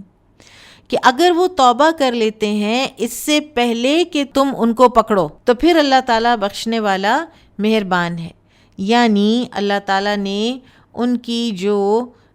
توبہ ہے اس کو آنر کیا. اگر کوئی سچی توبہ کرتا ہے تو پھر اس پر حد قائم نہیں ہوگی. ٹھیک ہے، اور یہی ہر حد کے لیے قاعدہ ہے کہ اگر پولیس، عدالت کسی کو پکڑنے سے پہلے وہ توبہ کر لیتا ہے، وہ سچی خالص توبہ کر لیتا ہے، ریکٹیفائی کر لیتا ہے، تو پھر وہ حد نہیں لگے گی. کوئی اور سزا مل سکتی ہے، اس کا یہ مطلب نہیں ہے کہ کوئی بھی سزا نہیں ملے گی، لیکن حد جو ہے وہ نہیں لگے گی. ٹھیک ہے، اگر اس کی توبہ جو ہے اس کی تحقیق ہو جائے کہ واقعی اس نے سچی توبہ کر لی ہے. اچھا، اب اگر کوئی سچی توبہ کرتے ہیں، جیسے ماعز اسلمی نے کی تھی رضی اللہ عنہ، جیسے قبیلہ جوہینہ کی عورت نے کی تھی، وہ غامدیہ تھی، جوہینہ ہی کی آگے سے شاخ تھی، تو انہوں نے آ کر کیا کہا تھا؟ اس غامدیہ نے کیا کہا تھا؟ طہرنی یا رسول اللہ، مجھے پاک کیجئے گناہ سے اے اللہ کے رسول صلی اللہ علیہ وسلم. اور مطلب کیا ہے اس کا؟ کہ وہ توبہ طائب ہوئی تھی. لیکن جب کوئی کنفیس کرتا ہے اور جب وہ خود کہتا ہے کہ مجھ پر حد لگائیں، تو پھر اس پر حد لگائی جائے گی. اگر وہ خود توبہ کر لے اپنے گھر کے اندر تو یہ اللہ کا اور اس کا معاملہ ہے، اس کی سچی توبہ ہوگی، اللہ تعالیٰ قبول بھی کریں گے اور حد بھی اس سے ساکت ہو جائے گی. ٹھیک ہے. اب اگر کوئی فار ایگزامپل کوئی آتا ہے اور کہتا ہے مجھ پر حد لگائیں، مجھ سے یہ گناہ ہوا ہے، مجھ پر حد لگائیں. نبی صلی اللہ علیہ وسلم نے اگنور کیا ہے، ماعز اسلمی کو بھی، غامدیہ کو بھی بہت ٹائم دیا ہے، لیکن جب یہ لوگ بار بار آتے رہے تو آپ صلی اللہ علیہ وسلم نے پھر ان کو رجم کروایا. ماعز اسلمی رضی اللہ عنہ جب رجم ہونے لگے تھے نا، اب تائب ہوئے ہوئے رجم ہونے لگے تو وہ ایک دم بھاگے. یعنی جب انسان کو وہ ایک دم سمجھ آتی ہے نا کہ میرے ساتھ ہونے ہی کیا لگا ہے، تو وہ ایک دم بھاگے، لیکن لوگوں نے پھر ان کو چھوڑا نہیں، لوگوں نے پھر ان کو رجم کیا اور ان کی وہیں پر وفات ہوئی. تو رسول اللہ صلی اللہ علیہ وسلم کو جب پتہ چلا تو آپ نے فرمایا هل لا ترکتموہ لعلہ ان یتوب فیتوب اللہ علیہ، تم لوگوں نے اسے چھوڑ کیوں نہیں دیا؟ شاید کہ وہ توبہ کر لیتا، یا یہ کہ اس نے توبہ کر لی اور اللہ تعالیٰ اس کی توبہ قبول کر لیتے. تو توبہ طائب تو وہ ہوئے تھے، تو تبھی وہ آئے تھے نا کنفیشن کرنے. تو لہٰذا یہ ساری ڈیٹیل جو ہے نا یہ آپ کے انٹرسٹ کے لیے ہے، تاکہ ہمیں یہ پتہ چلے کہ ہمارے دین میں کوئی خدا نخواستہ نعوذ باللہ جیسے ہمیں یہ بتائی جاتی ہیں نا باتیں کہ کوئی اندھا دھند کوئی سزائیں دی جائیں اور اندھا دھند بس کسی کو نہ دیکھا جائے، نہ کوئی پروف لیا جائے اور بس رائٹ اینڈ لیفٹ کوئی سزائیں ہیں، ایسا ہرگز نہیں ہے. ہاں یہ ضرور ہے کہ یہ سزائیں ایک ڈیٹرنٹ کے طور پہ کام کرتی ہیں اور لوگ جو ہیں وہ اس طرح کے جرائم سے باز رہتے ہیں. پھر سب سے اچھا جو ہے نا طریقہ کار، اگر انسان سے کوئی گناہ بڑا اس طرح کا ہو جائے تو اس کا سب سے بڑا طریقہ کار جو ہے اور بہترین وہ ہے کہ اگر اللہ نے گناہ پہ پردہ ڈالا ہے تو آپ بھی اپنے گناہ پہ پردہ ڈال کے رکھیں اور اس کی تشہیر نہ کریں اور اللہ تعالیٰ سے توبہ کریں. حدیث دیکھتے ہیں. قال حدثنا علی بن عبد اللہ قال حدثنا محمد بن عبد اللہ الانصاری قال حدثنا ابن عون قال حدثني سلمان ابو رجاء مولا ابی قلابۃ عن ابی قلابۃ، ابو قلابہ رضی اللہ عنہ سے روایت ہے، انہ کان جالسن کہ وہ بیٹھے تھے، خلفہ پیچھے، عمر بن عبد العزیز، عمر بن عبد العزیز کے پیچھے، فذکروا وذکروا، اور تو مجلس میں ذکر آیا کس چیز کا؟ قسامت کا. فقالو وقالو، تو لوگوں نے باتیں کی، یعنی مجلس میں لوگ باتیں کر رہے تھے. قد عقادت بہ الخلفاء، یعنی کہ آپ سے پہلے جو خلفاء تھے انہوں نے اس میں قصاص لیا ہے. فالتفت الی ابی قلابۃ، تو عمر بن عبدالعزیز ابو قلابہ کی طرف متوجہ ہوئے، وہو خلف ظہرہ، جب کہ وہ ان کے پیچھے بیٹھے ہوئے تھے. فقالا، تو انہوں نے پوچھا، ما تقول یا عبداللہ بن زید، اے عبداللہ بن زید تمہاری کیا رائے ہے، تم کیا کہتے ہو؟ او قالا، یا انہوں نے کہا، ما تقول یا ابا قلابہ، یا انہوں نے کہا تھا کہ اے ابو قلابہ تم کیا کہتے ہو؟ قلت، میں نے کہا، ما علمت نفسا، کہ مجھے تو نہیں پتہ کوئی ایسی صورت، حل قتلها فی الاسلام، کہ اسلام میں کوئی ایسی صورت جس میں کسی کا قتل جائز ہو، الا رجلا زنا بعد احسان، مگر ایسا شخص کہ جس نے زنا کیا شادی شدہ ہونے کے بعد، او قتل نفسا بغیر نفس، یا کسی کو ناحق قتل کر دیا، او حارب اللہ و رسولہ، یا اللہ اور اس کے رسول علیہ الصلاۃ والسلام کی مخالفت کی. فقال عنبسہ، تو اس پر عنبسہ نے کہا، حدثنا انس بکذا وکذا، ہم سے انس رضی اللہ عنہ نے یہ حدیث بیان کی ہے. قلت، میں نے کہا، ایایا حدث انس، کہ مجھ سے بھی انس نے یہ حدیث بیان کی تھی. قال، اور انہوں نے کہا تھا، قدیم قوم علی النبی صلی اللہ علیہ وسلم، کہ نبی صلی اللہ علیہ وسلم کی خدمت میں کچھ لوگ حاضر ہوئے، فکلموہ، تو انہوں نے آپ صلی اللہ علیہ وسلم سے بات وغیرہ کی. فقالو، تو انہوں نے کہا، قد استوخمنا، کہ ہمیں یہ جو آب و ہوا ہے نا یہ موافق نہیں آئی، ہذہ الارض، اس زمین کی، یعنی مدینہ کی. فقال، تو آپ صلی اللہ علیہ وسلم نے فرمایا، ہذہ نعم لنا تخرج لترعی، ہمارے یہ اونٹ چرنے کے لیے باہر جا رہے ہیں، فخرجوا فیہا، تم لوگ بھی چلے جاؤ ان کے ساتھ، فاشربوا من البانیہا، اور ان کے دودھ پیو، و ابوالیہا، اور ان کے پیشاب پیو، ٹھیک ہے، ان کے دودھ اور پیشاب اونٹ کا پیو، فخرجوا فیہا، تو وہ چلے گئے اونٹوں کے ساتھ، فشربوا من ابوالیہا و البانیہا، تو انہوں نے اونٹوں کا دودھ اور پیشاب پیا تو وہ تندرست ہو گئے، واستصحوا، اور وہ صحت مند ہو گئے، ومالوا علی الراعی، اور پھر انہوں نے کیا کیا، وہ پل پڑے راعی پر، چرواہے پر، فقتلوہ، اور اس کو قتل کر دیا، واطردوا النعم، اور اونٹوں کو ہانک کر لے گئے، فما یستبطأ من ہؤلاء، تو اب ایسے لوگوں سے کیا تعامل ہو سکتا ہے، کیا سستی ہو سکتی ہے، کیا ڈیلے ہو سکتا ہے قصاص لینے میں، قتل النفس وحارب اللہ ورسولہ، انہوں نے ایک شخص کو قتل بھی کیا اور اللہ اور اس کے رسول کے خلاف بغاوت بھی کی، وخوفوا رسول اللہ صلی اللہ علیہ وسلم، اور انہوں نے رسول اللہ صلی اللہ علیہ وسلم کو خوفزدہ کرنے کی کوشش بھی کی، فقال سبحان اللہ، تو انبسا نے کہا سبحان اللہ، فقلت تتہمنی، تو میں نے کہا تم مجھے جھٹلانا چاہتے ہو، قال حدثنا بهذا انس قال وقال یا اہل کذا انکم لن تزالوا بخیر ما ابقى اللہ هذا فیکم ومثل هذا، انہوں نے کہا ایسا نہیں ہے، یہی حدیث انس رضی اللہ عنہ نے مجھے بھی بیان کی تھی، لیکن میں نے اس لیے تعجب کا اظہار کیا ہے کہ تمہیں حدیث یاد رہتی ہے۔ راوی نے کہا کہ انبسا نے فرمایا، اے اہل شام، جب تک تمہارے پاس ابو قلابہ یا اس جیسے عالم موجود رہیں گے تم ہمیشہ اچھے رہو گے۔ اچھا جی، یہاں پر ایک چیز ہے، ایک کانسیپٹ ہے جس کو قسامت کہتے ہیں، اور قسامت ہے کسی نامعلوم قتل پر اس محلے کے 50 آدمی حلف اٹھائیں کہ ہم اس سے بری الذمہ ہیں، ہمیں کچھ پتہ نہیں ہے کہ کب اس نے یہ قتل کیا، یہ قسامت کہلاتا ہے۔ اب قسامت اگر کوئی اتنے لوگ قسمیں اٹھا لیں تو پھر اس میں قصاص ہے یا دیت، پھر وہ جو قاتل ہے اسے مارا جائے گا یا نہیں، تو اس میں اختلاف ہے۔ ابو قلابہ کا مطلب یہ تھا کہ قسامت میں قصاص نہیں بلکہ دیت دلائی جائے گی، اور باقی جو اہل مجلس تھے وہ کہتے تھے کہ نہیں، اس میں قصاص ہے۔ ایک اور روایت میں آتا ہے کہ ابو قلابہ نے یہ بھی کہا تھا عمر بن عبدالعزیز سے کہ اے امیر المومنین، آپ کے پاس فوج کے سردار اور عرب کے اشراف ہیں، اگر ان میں سے 50 آدمی ایک ایسے شادی شدہ مرد پر گواہی دیں جو دمشق کا رہنے والا ہو کہ اس نے زنا کیا ہے اور انہوں نے اسے آنکھوں سے نہ دیکھا ہو، تو کیا آپ اسے ان کی گواہی سے رجم کریں گے؟ تو عمر بن عبدالعزیز نے فرمایا کہ نہیں۔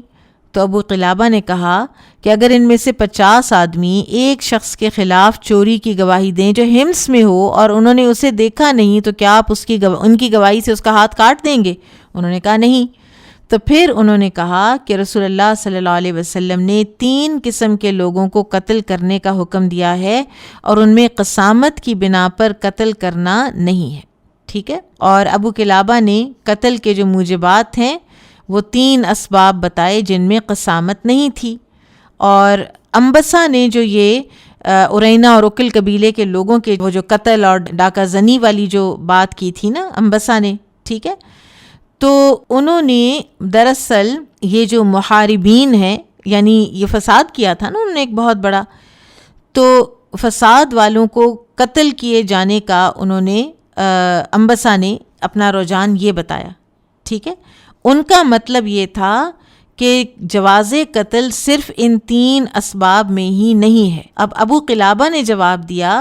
کہ ارینا اور اکل والوں نے جو کیا کہ چرواہا قتل کیا، اور اس کی آگے ہم پڑھیں گے کہ آنکھوں میں اس کے وہ سلائیاں بھی ڈالیں، ٹھیک ہے، تو وہ ان تینوں امور سے خارج تو نہیں ہے، وہ ان قتل کے بدلے وہ قتل ہوئے تھے، ٹھیک ہے۔ بہرحال امام بخاری کا رجحان بھی یہی معلوم ہوتا ہے کہ قسامت میں قصاص نہیں ہے۔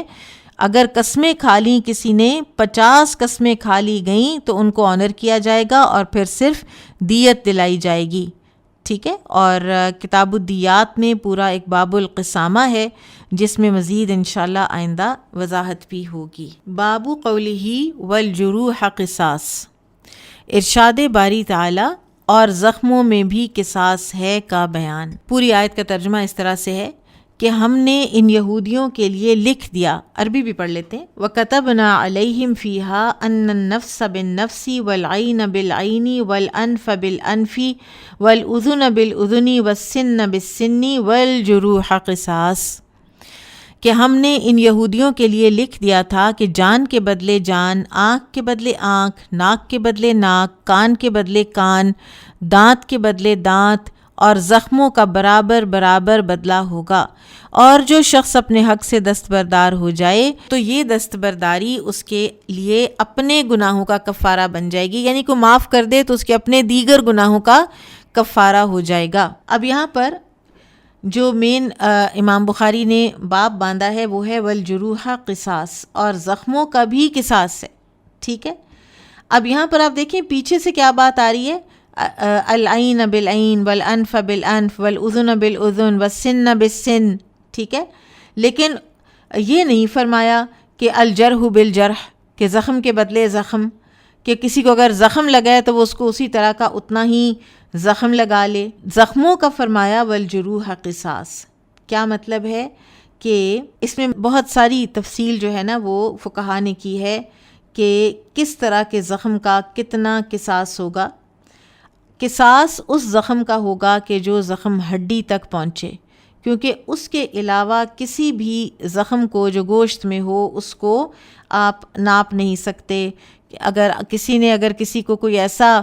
کوئی چوٹ لگائی ہے کہ اس کو 10 سٹچز لگے ہیں تو کیا اس کو واپسی اتنی ہی چوٹ لگائی جائے گی کہ اس کو 10 سٹچز ہی لگائے جائیں؟ تو یہ ایک امپریکٹیکل سی بات تھی، تو اس لیے زخموں کا قصاص رکھ لیا گیا، ٹھیک ہے۔ پھر یہ ہے کہ اگر کوئی معاف کر دے یا وہ دیت لینے پر تیار ہو جائے تو وہ اسی کو لے لیا جائے گا، یعنی معاف بھی کیا جا سکتا ہے اور دیت بھی لی جا سکتی ہے۔ اصل میں دیت بھی قصاص کی جو صورتیں ہیں نا ان میں دیت بھی دراصل معافی ہی کی ایک صورت ہے۔ معافی کی 2 صورتیں ہیں، ایک یہ کہ پورا معاف کر دیا جائے، ٹوٹل معاف کر دیا جائے، اور دوسرے یہ ہے کہ دیت لے کر معاف کیا جائے۔ قال حدثني محمد بن سلام قال اخبرنا الفزاري عن حميد عن انس رضی اللہ تعالی عنہ قال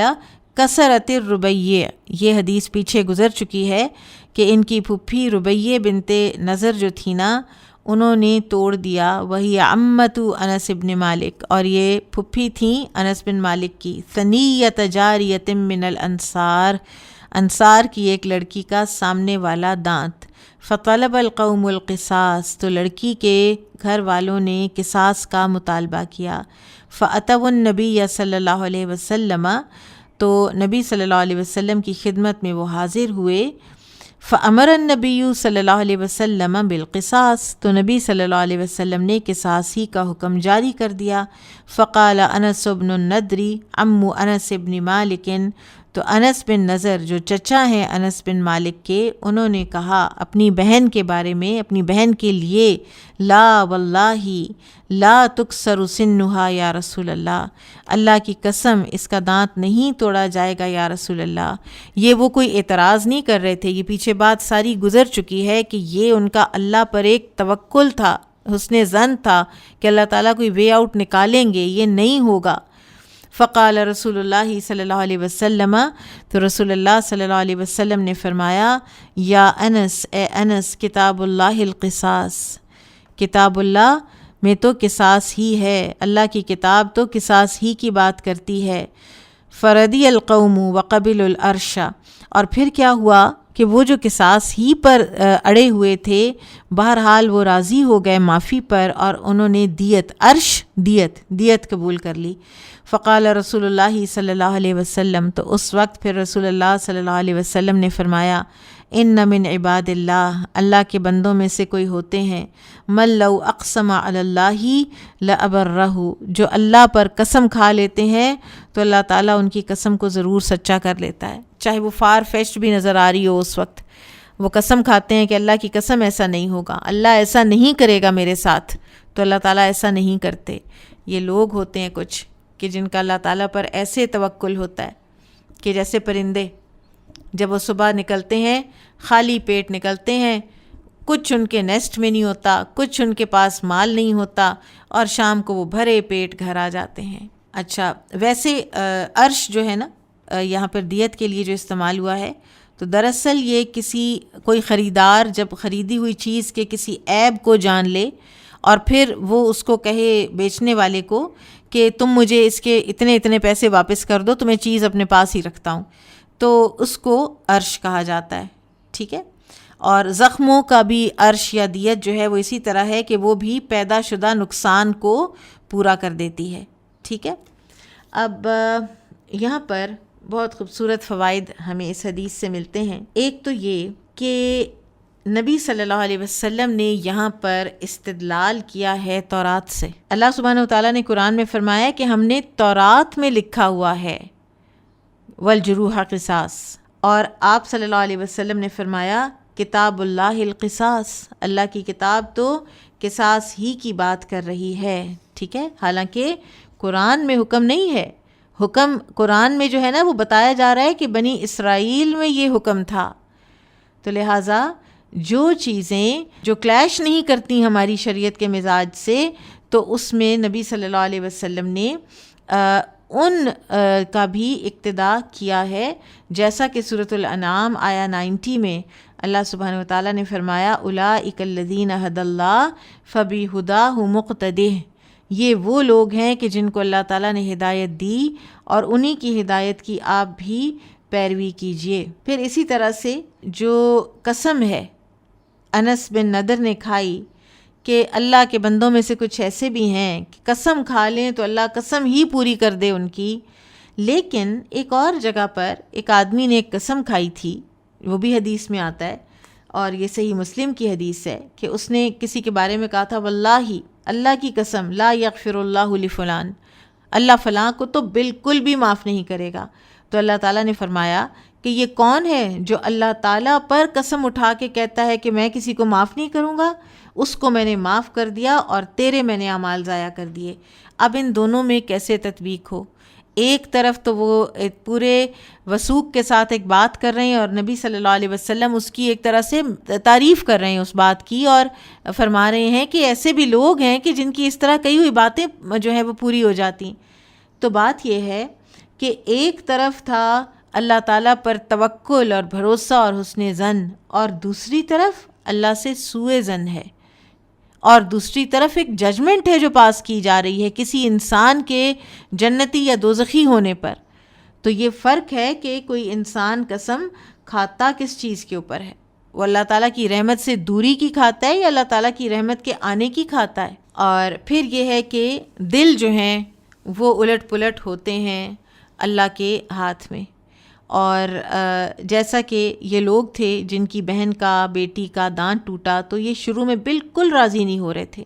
اور جب یہ راضی نہیں ہوئے دیت پر تو نبی صلی اللہ علیہ وسلم نے پھر قصاص کا حکم دیا تھا، اور پھر ان کے دل بدل گئے، ایک دم ان کے دل بدل گئے اور انہوں نے کہا چھوڑو، کیا کرنا، اب ایک اور لڑکی کا دانت ٹوٹے گا تو ہم دیت پر راضی ہو جاتے ہیں۔ صحیح مسلم کی حدیث میں آتا ہے کہ ہر دل بنی آدم کا اللہ تعالیٰ کی 2 انگلیوں کے درمیان ہے، وہ جیسے چاہے اس کو الٹتا پلٹتا رہے۔ اور جب نبی صلی اللہ علیہ وسلم نے یہ بات فرمائی تھی تو ساتھ آپ نے فرمایا تھا اللہم مصرف القلوب صرف قلوبنا علی طاعتک، اے اللہ، اے دلوں کو پھیرنے والے، ہمارے دلوں کو اپنی اطاعت کی طرف پھیر دے۔ اور اللہ تعالیٰ سے اس بات پر یعنی ڈرتے رہنا چاہیے اور معافی مانگتے رہنا چاہیے کہ کہیں ایسا نہ ہو کہ کسی بھی دن ہمارے دل اگر آج اطاعت کے اوپر راضی ہیں تو کل اطاعت کی بجائے نافرمانی پہ راضی ہو جائیں۔ اعاذنا اللہ من ذالک۔ بابن یا ایھا الرسول بلغ ما انزل الیک من ربک، اے رسول جو کچھ تمہارے رب کی طرف سے تمہاری طرف اتارا گیا ہے اسے دوسروں تک پہنچا دو۔ اور آگے آیت مکمل ایسے ہوتی ہے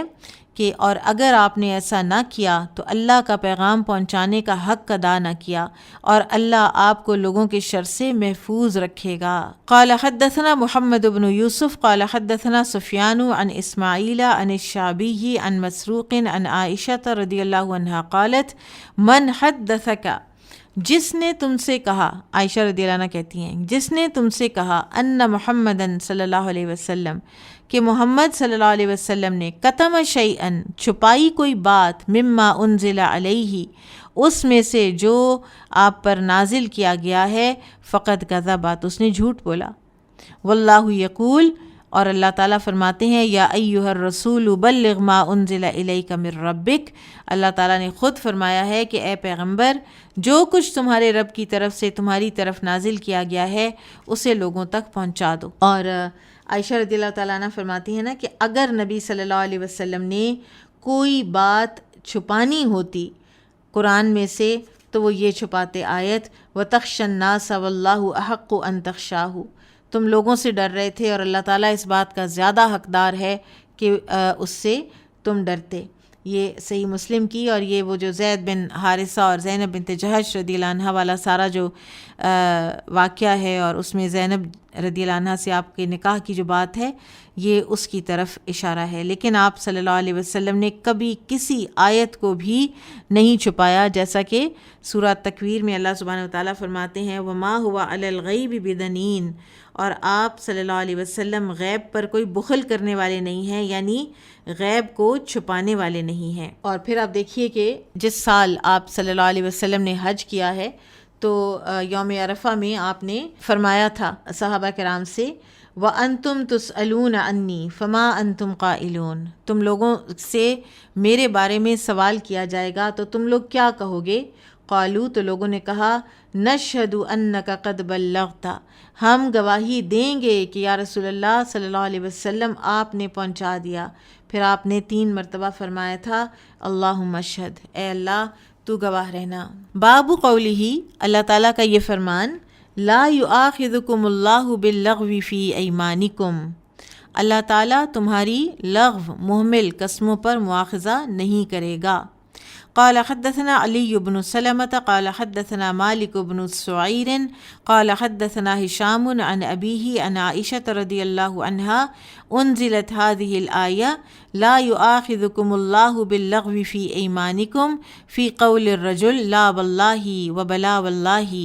عائشہ رضی اللہ عنہ سے روایت ہے کہ یہ جو آیت کریمہ ہے اللہ تعالیٰ تم سے تمہاری فضول قسموں پر مواخذہ نہیں کرے گا، کسی کے اس طرح قسم کھانے کے بارے میں نازل ہوئی تھی کہ نہیں اللہ کی قسم، ہاں اللہ کی قسم، اور یہ عربوں کی عادت بھی تھی بات بات پر قسمیں اٹھانا، ان کا تکیہ کلام بھی تھا۔ اور اس حدیث سے یہ بھی معلوم ہوتا ہے کہ عادت کے طور پر انسان بغیر ارادے کے کوئی زبان سے کوئی قسم بات کہہ دے تو اس کو کنٹرول کرنا اگر اس کی عادت بنی ہوئی ہے بچپن سے تو مشکل ہوتا ہے، لیکن اس کو چھوڑ دینا چاہیے، گو کہ ان کے اوپر پکڑ نہیں ہے۔ ابراہیم نخعی سے مروی ہے رحمہ اللہ سے، وہ کہتے ہیں کہ بچپن میں ہمیں قسم اٹھانے پر مار پڑتی تھی تاکہ ڈسکریج ہو جائیں بچے اور بات بات پر قسم نہ کھائیں۔ اب قسم جو ہے نا 3 طرح کی ہے، لغو، غموس اور یمین یا منعقدہ۔ لغو قسم وہ ہے جس کا یہاں ذکر ہے کہ اس پر تو اللہ تعالیٰ مواخذہ نہیں کریں گے، ٹھیک ہے۔ غموس ہے جھوٹی قسم، کہ میں نے ایک کام کیا اور مجھ سے کسی نے پوچھا تو میں نے قسم کھا کے کہہ دیا نہیں میں نے تو نہیں کیا۔ اس قسم کا کوئی کفارہ نہیں ہے، لیکن یہ قسم غموس ہے، یعنی یہ ڈبو دینے والی ہے۔ آپ اتنا بڑا جھوٹ بول رہے ہیں اور وہ بھی اللہ کی قسم کھا کر، تو اس کے لیے تو توبہ کرنی ہوگی۔ تیسری جو قسم ہے یمین یا منعقدہ، یہ وہ قسم ہے کہ جس کا کفارہ ہمیں قرآن میں بتایا گیا ہے کہ انسان کہے کہ میں فلاں مشروب نہیں پیوں گا، میں فلاں کھانا کبھی نہیں کھاؤں گا، میں فلاں انسان کو کبھی ملنے نہیں جاؤں گا، اور میں فلاں انسان سے کبھی بات نہیں کروں گا، اور وہ قسم کھا کے کہہ لے اور پھر وہ یہ کام کر لے تو پھر اس کا کفارہ ہے، ٹھیک ہے، اس کا وہ کفارہ دے گا۔ اور کفارہ کیا ہے؟ اطعام 10 مساکین من اوسط ما تطعمون اہلیکم او کسوتہم او تحریر رقبہ،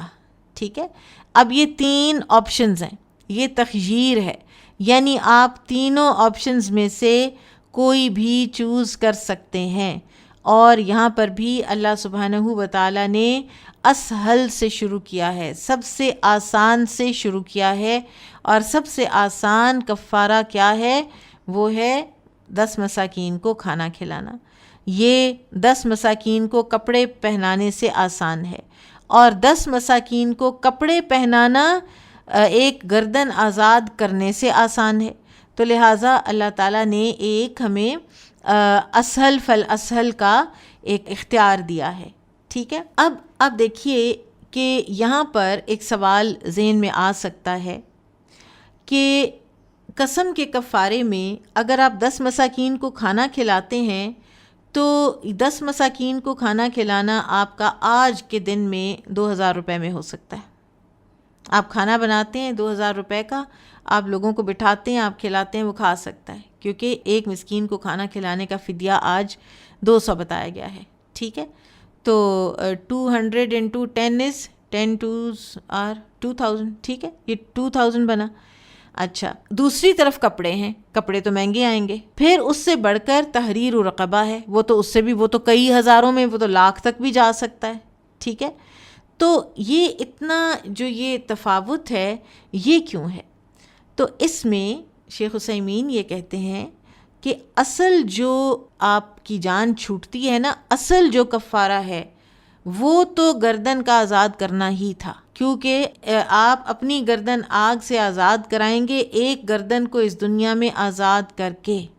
اور اسی لیے اللہ تعالیٰ نے حکم دیا ہوا ہے وَاحْفَظُوا أَيْمَانَكُمْ، اپنی قسموں کی حفاظت کیا کرو۔ لیکن اللہ تعالیٰ کی یہ رحمت ہے کہ اللہ تعالیٰ نے ہماری گردن کی آزادی جو ہے اس میں پھر ہمیں آسانی بھی دے دی کہ 10 مساکین کو کھانا کھلا دو یا 10 کو کپڑا پہنا دو، ٹھیک ہے۔ اللہ تعالیٰ نے ہمارے لیے آسانی کی ہے، اور اس بات پر بھی ہمیں اللہ تعالیٰ کا شکر ادا کرنا چاہیے۔ پھر اللہ تعالیٰ فرماتے ہیں فَمَن لَّمْ يَجِدْ فَصِيَامُ 3 أَيَّامٍ، جو نہیں پاتا یعنی وہ مساکین نہیں ہے یا کھانا نہیں ہے، ٹھیک ہے، یا کپڑے نہیں ہیں جو وہ دے سکے کسی مسکین کو، تو پھر وہ کیا کرے؟ وہ 3 دن کے روزے رکھے، اور یہ جو 3 دن کے روزے ہوں گے یہ لگاتار ہوں گے، ٹھیک ہے۔ عبداللہ بن مسعود کی قرات میں وہ فصیام 3 أيام متتابعۃ بھی پڑھا کرتے تھے۔ یہ بعض اوقات ان کی اپنی شروحات ہوتی تھیں صحابہ کرام کی جو یہ ساتھ ایڈ ہوئی ہوتی تھیں، ٹھیک ہے۔ تو یہ لگاتار رکھنے ہیں تینوں روزے۔ اچھا، پھر ایک اور ہے کہ اگر ایک انسان 3 دفعہ قسم کھا لیتا ہے اور کہتا ہے اللہ کی قسم میں یہ کپڑا نہیں پہنوں گا، اللہ کی قسم میں یہ کپڑا نہیں پہنوں گا، اللہ کی قسم میں یہ کپڑا نہیں پہنوں گا، پھر وہ پہن لیتا ہے، اب کیا اس کو 3 قسموں کا کفارہ دینا ہے یا ایک ہی قسم کا دینا ہے؟ تو اس میں 2 صورتیں ہیں۔ ایک صورت تو یہ ہے نا کہ وہ ایک ہی چیز پر 3 دفعہ قسم کھا رہا ہے۔ دوسری صورت یہ ہے کہ وہ قسمیں کھاتا ہے بیٹھ کے، وہ کہتا ہے اللہ کی قسم میں کبھی یہ کپڑا نہیں پہنوں گا، اللہ کی قسم میں کبھی اس گھر میں داخل نہیں ہوں گا، اللہ کی قسم میں کبھی یہ کتاب نہیں خریدوں گا، کبھی میں فلاں سے بات نہیں کروں گا، کبھی میں یہ کتاب نہیں بیچوں گا، and whatever so on and so forth. اب یہ 5 ہو گئیں چیزیں، 5 چیزوں پہ اس نے قسمیں کھائی ہیں، لیکن 5 چیزیں الگ الگ ہیں۔ اب جو پہلی صورت ہے نا اس میں ایک ہی چیز پر متعدد قسمیں ہیں تو وہ ایک ہی کفارہ دے گا، لیکن اگر اس نے ایک ہی سٹنگ میں 5 مختلف چیزوں پر قسمیں کھائی ہیں تو وہ 5 کفارے دے گا، اور یہی احتیاط کا تقاضا ہے، ورنہ تو لوگ مذاق بنا لیں، کھیل بنا لیں قسم کھانے کو اور قسم کے کفارے کو۔ پھر اسی طرح سے ایک اور چیز بھی ہمیں پتہ چلتی ہے، وہ آگے حدیث بھی آ رہی ہے کہ آپ ایک چیز کی قسم کھاتے ہیں کام کی، میں فلاں شخص کو کبھی ملنے نہیں جاؤں گا، پھر آپ دیکھتے ہیں کہ اس میں تو بڑا فساد ہے اور مجھے چاہیے کہ میں رجوع کروں، تو پھر بہتر بات کو اختیار کر لینا چاہیے اور قسم کا کفارہ دے دینا چاہیے۔ قال حدثنا احمد بن ابی رجاء قال حدثنا النضر عن هشام قال اخبرني ابي عن عائشة رضی اللہ عنہا ان اباها كان لا يحنث في يمين، عائشہ رضی اللہ عنہا ہی سے روایت ہے کہ ان کے والد گرامی اپنی قسم کی خلاف ورزی نہیں کرتے تھے، حتیٰ انزل اللہ کفارۃ الیمین، یہاں تک کہ اللہ تعالیٰ نے قسم کا کفارہ نازل کر دیا۔ قال ابو بکر، تو ابو بکر رضی اللہ عنہ نے کہا لا ارا یمینا ارا غیرہا خیرا منہا، جب میں دیکھتا ہوں کہ میں نے ایک قسم اٹھائی ہے اور پھر میں دیکھتا ہوں کہ اس سے کوئی اور بات اس سے بہتر ہے، یعنی ادروائز کر لینا بہتر ہے، الا قبلت رخصت اللہ، تو پھر میں اللہ تعالیٰ کی دی ہوئی رخصت کو قبول کرتا ہوں، وفعلت الذی ہوا خیر، اور کام وہی کر لیتا ہوں جو بہتر ہو، یعنی کہ میں پھر قسم کا کفارہ دے دیتا ہوں۔ باب قولہ تعالی یا ایھا الذین آمنوا لا تحرموا طیبات ما احل اللہ لکم، اے ایمان والو تم ان پاکیزہ چیزوں کو خود پر حرام نہ کرو جنہیں اللہ تعالیٰ نے تمہارے لیے حلال کیا ہے۔ اور آیت مکمل کہاں ہو رہی ہے کہ اور حد سے آگے نہ بڑھو، کیونکہ اللہ تعالیٰ حد سے بڑھنے والوں کو پسند نہیں کرتا۔ اب حد سے آگے بڑھنے کی کچھ صورتیں یہ ہو سکتی ہیں کہ انسان اللہ تعالیٰ کی حلال کردہ چیزوں کو صرف اپنی تزکیے کے لیے اپنے آپ کے اوپر حرام کر لے، مثلاً نکاح نہ کرنا، مثلاً میں فلاں مشروب نہیں پیوں گی، اپنے آپ کے اوپر حلال کو حرام کر لینا۔ دوسرا حد سے بڑھنا ہے حرام کو حلال کر لینا۔ پھر یہ ہے کہ جس قدر جسم کو غذا کی ضرورت ہے اس سے بہت کم کھانا، دوسری طرف دوسری ایکسٹریم اپنی ذات پر ضرورت سے زیادہ خرچ کرنا، اوور ایٹنگ کرنا، پھر اسی طرح سے حلال چیز کو حرام کمائی کے ذریعے سے حرام کر لینا۔ کھانا حلال ہے لیکن کمایا کیسے ہے، کس پیسے سے آیا ہے؟ ڈاکہ، سود، رشوت خوری سے۔ ٹھیک ہے، تو یہ صورتیں ہیں جو حد سے آگے بڑھنے میں شامل ہیں اور اللہ تعالیٰ ان کو بالکل بھی پسند نہیں کرتے۔ قال حدثنا عمرو بن عون قال حدثنا خالد عن اسماعیل عن قیس عن عبد اللہ رضی اللہ تعالی عنہ قال كنا نغزو مع النبی صلی اللہ علیہ وسلم۔ عبداللہ بن مسعود رضی اللہ عنہ سے روایت ہے، وہ فرماتے ہیں کہ ہم نبی صلی اللہ علیہ وسلم کے ساتھ غزوات پہ جایا کرتے تھے، وَلَيْسَ مَعَنَا نِسَاءٌ، اور ہمارے ساتھ عورتیں نہیں ہوتی تھیں، فَقُلْنَا، تو ہم نے کہا، الا نختصی، کیا ہم خود کو خسی نہ کر لیں، یعنی کہ ہمیں ضرورت ہی نہ محسوس ہو عورتوں کی، فنہانا عن ذلک، تو نبی علیہ الصلاۃ والسلام نے ہمیں اس سے منع کیا، فرخص لنا، اور رخصت دی ہمیں، بعد ذالک، اس کے بعد، ان نتزوج المرأۃ بالثوب، کہ ہم کسی عورت سے ایک کپڑے کے عوض شادی کر لیں۔ ثم قرأ، پھر فرمایا، یا ایھا الذین آمنوا لا تحرموا طیبات ما احل اللہ لکم۔ اس حدیث سے معلوم ہوتا ہے کہ عبداللہ بن مسعود رضی اللہ عنہ اور اسی طرح سے عبداللہ بن عباس رضی اللہ عنہ بھی نکاح متع کے جائز ہونے کا اعتقاد رکھتے تھے، ٹھیک ہے، لیکن یہ پہلے کی بات ہے۔ نبی صلی اللہ علیہ وسلم نے فتح مکہ کے موقع پر متع کے حکم کو منسوخ کر دیا تھا، اور اگر انہوں نے بعد میں بھی یہ بات پروموٹ کی ہے تو بہرحال ابن حجر کہتے ہیں کہ عبداللہ بن مسعود اور عبداللہ بن عباس دونوں نے بعد میں اس سے رجوع بھی کر لیا تھا، اور نکاح متع آغاز اسلام میں جائز تھا، غزوہ خیبر میں منسوخ کر دیا گیا،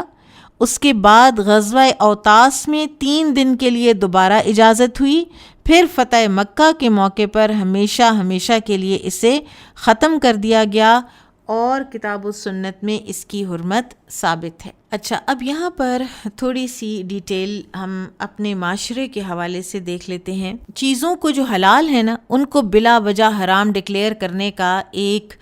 مزاج کچھ لوگوں کا بن جاتا ہے کہ وہ احتیاط کے تقاضے سے چکن ہے، بازار میں ہے، مارکیٹ میں ہے، کسی شاپ پہ ہے، اب نہیں، ہمیں کیا پتہ کہ یہ حلال ہے یا نہیں۔ اگر آپ ایک حلال ملک میں رہتے ہیں، وہ ڈکلیئر کر رہا ہے کہ یہ حلال ہے، تو آپ کو اس کے بعد اس سے کچھ بھی پوچھنے کی ضرورت نہیں ہے۔ ہاں، اگر آپ کسی ایسے ملک میں ہیں جہاں پہ حرام بکتا ہے تو پھر آپ اس کی تحقیق کریں، حلال اور حرام کی۔ پھر اسی طرح سے بعض لوگوں نے یہ بھی کیا، اور یہ ہمارے اپنے ملک میں بھی ایک آدھی بات سننے میں اس طرح کی آئی تھی، اور اسی طرح شیخ عثیمین نے ایجپٹ کا ایک واقعہ جو ہے وہ بتایا کہ کسی نے اپنی دیکھا کہ اس کی دکان کے سامنے والی دکان پر بڑا زیادہ رش ہونے لگ گیا ہے، تو اس نے اس بندے کے بارے میں ایسی کوئی حلال حرام کی باتیں کرنی شروع کر دیں کہ یہ تو حرام کھاتا ہے اور حرام بیچتا ہے اور حرام خریدتا ہے، کہ لوگوں کی اس کی دکان پر جانے کی رغبت کم ہو جائے۔ تو یہ چیزیں جو ہے نا، یہ حلال کو حرام بنانا یا حرام کو حلال بنانا، اور یا پھر لوگوں کے دلوں میں وسوسے ہر وقت ہر چیز کے ڈالتے رہنا کہ یہ بھی حرام ہے، یہ بھی حرام ہے، تو یہ درست بات نہیں ہے، یہ اسلام کا مزاج نہیں ہے۔ ایک مرتبہ عمر رضی اللہ تعالیٰ عنہ کہیں جا رہے تھے، تو ایک حوض تھا اور اس میں پانی تھا، تو عمر رضی اللہ عنہ کے جو ایک ساتھی تھے، تو انہوں نے حوض والے سے کہا کہ اے حوض والے، تیرے حوض کا پانی طاہر ہے، پاک ہے؟ تو عمر رضی اللہ عنہ نے کہا یا صاحب الحوض لا تخبرنا، ہمیں مت بتانا، یعنی ہمیں اس چیز کی ضرورت نہیں ہے، ہمیں پتہ ہے یہ حوض ہے، یہ پانی ہے، ہمارے لیے یہ بات کافی ہے۔ اگر وہ ظاہری طور پر پاک نظر آ رہا ہے تو بس پھر وہ پاک ہے، وہ کہے گا کہ فلاں اس نے درندے نے اس میں منہ مارا ہے، یہ کیا ہے، وہ کیا ہے، تو وہ ہمارے لیے خواہ مخواہ کی ایک تنگی پڑ جائے گی، ٹھیک ہے؟ تو آپ دیکھیں کہ دین کا مزاج کتنا کھلا مزاج ہے۔ اچھا، پھر ایک اور جو حدیث پتہ چلتی ہے کہ جو عائشہ رضی اللہ تعالیٰ عنہا نے فرمایا کہ کچھ لوگ آئے نبی صلی اللہ علیہ وسلم کے پاس، تو انہوں نے عرض کی کہ یا رسول اللہ، ہمارے پاس کچھ لوگ ہیں جو گوشت لے آتے ہیں اور ہمیں پتہ نہیں ہے کہ انہوں نے ذبح کرتے وقت اللہ کا نام لیا ہے یا نہیں، کیونکہ وہ نئے نئے مسلمان ہوئے ہیں، تو پتہ نہیں ان کو آتا ہے صحیح طرح ذبح کرنا یا نہیں آتا، یا ان کو یاد رہتا ہے یا نہیں رہتا۔ تو آپ صلی اللہ علیہ وسلم نے فرمایا سموا علیہ انتم وکلوہ، وہ مسلمان ہے نا جو تمہارے پاس لے کر آیا ہے، اس سے حسن ظن رکھو کہ اس نے کہا ہوگا، اور اگر اپنا شک ہے تو اس کو دور کر لو، خود بسم اللہ پڑھ لو اور اس کو کھا لو۔ لیکن اس کا اطلاق اس پر نہیں ہوگا کہ آپ بازار سے ایک حرام میٹ اٹھا کے لائیں کسی حرام دکان سے کسی نان مسلم کنٹری میں اور آپ بسم اللہ پڑھ کے کھا لیں، یہ اس کا یہاں پر اطلاق نہیں ہوتا، ٹھیک ہے؟ تو بلا وجہ کی اپنے اوپر تنگیاں جو ہیں وہ پیدا نہیں کرنی چاہیے۔ اچھا، اب اگر کوئی شبہ واقع ہو گیا ہے آپ کو،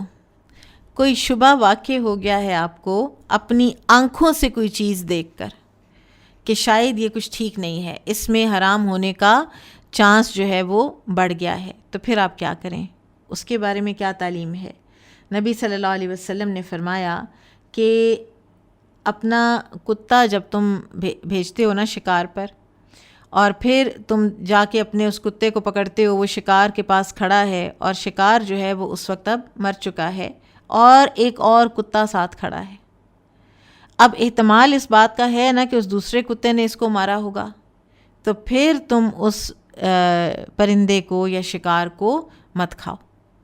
کیونکہ تمہاری آنکھوں نے ایک وسوسہ دیکھ لیا ہے۔ پھر اسی طرح سے اگر کوئی تم نے تیر مارا ہے ایک پرندے کو اور وہ پرندہ جو ہے وہ پانی میں جا گرا ہے اور مر گیا ہے، اب تمہیں نہیں پتا کہ یہ تمہارے تیر سے مرا یا پانی میں ڈوب کے مرا ہے، تو پھر تم اس کو مت کھاؤ۔ تو جہاں احتیاط کرنی ہے وہاں احتیاط بھی کرنی ہے، اور جہاں بلا وجہ کی کوئی حلت و حرمت کے جو بنا لینے ہیں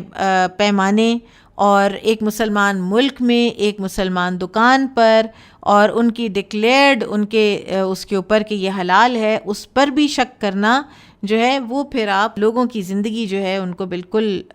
تنگ کر دیں گے۔ پھر ایک اور حدیث ہو سکتا ہے کہ آپ کے ذہن میں جائے، اور وہ یہ ہے کہ ایک مرتبہ نبی صلی اللہ علیہ وسلم نے فرمایا تھا کہ ایک کھجور میں نے دیکھی، اور اگر مجھے یہ شک نہ ہوتا کہ یہ صدقے کی ہوگی تو میں ضرور کھا لیتا۔ تو اس کا جواب یہ ہے کہ رسول اللہ صلی اللہ علیہ وسلم اپنی ذات کے لیے بہت ایک اعلیٰ مقام کی احتیاط کیا کرتے تھے، اور پھر یہ بھی ہے کہ وہ ہو بھی سکتی تھی صدقے کی، کیونکہ آپ صلی اللہ علیہ وسلم کے گھر میں ہر وقت یہ چیزیں آتی رہتی تھیں۔ آپ دیکھیں کہ نبی صلی اللہ علیہ وسلم قیام اللیل کرتے تھے، یہاں تک کہ آپ کے قدم مبارک جو ہیں وہ متورم ہو جایا کرتے تھے، لیکن جب آپ نے دیکھا کہ امہات المومنین میں سے ایک نے رسی باندھی ہوئی ہے کہ میں تھکن ہوگی تو میں اس کے ساتھ ٹیک لگا لوں گی، اور اتنی وہ عبادت کرتی تھیں، تو پھر آپ صلی اللہ علیہ وسلم نے ان کو منع کر دیا تھا اور رسی جو ہے وہ کھلوا دی تھی۔ باب قولہ انما الخمر والمیسر والانصاب والازلام رجس من عمل الشیطان، شراب، جوا، آستانے اور پانسے سب گندے شیطانی کام ہیں۔ وقال ابن عباس والازلام القداح، ابن عباس نے کہا کہ ازلام سے مراد تیر ہیں، یقتسمون بہا فی الامور، جن کے ذریعے اپنے معاملات میں قسمت آزمائی کی جاتی تھی۔ والنصب انصاب یذبحون علیہا،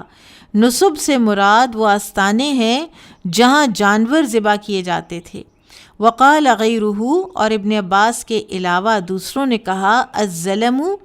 ظلم سے مراد کیا ہے؟ القدح لا ریش لہ وہو واحد الازلام،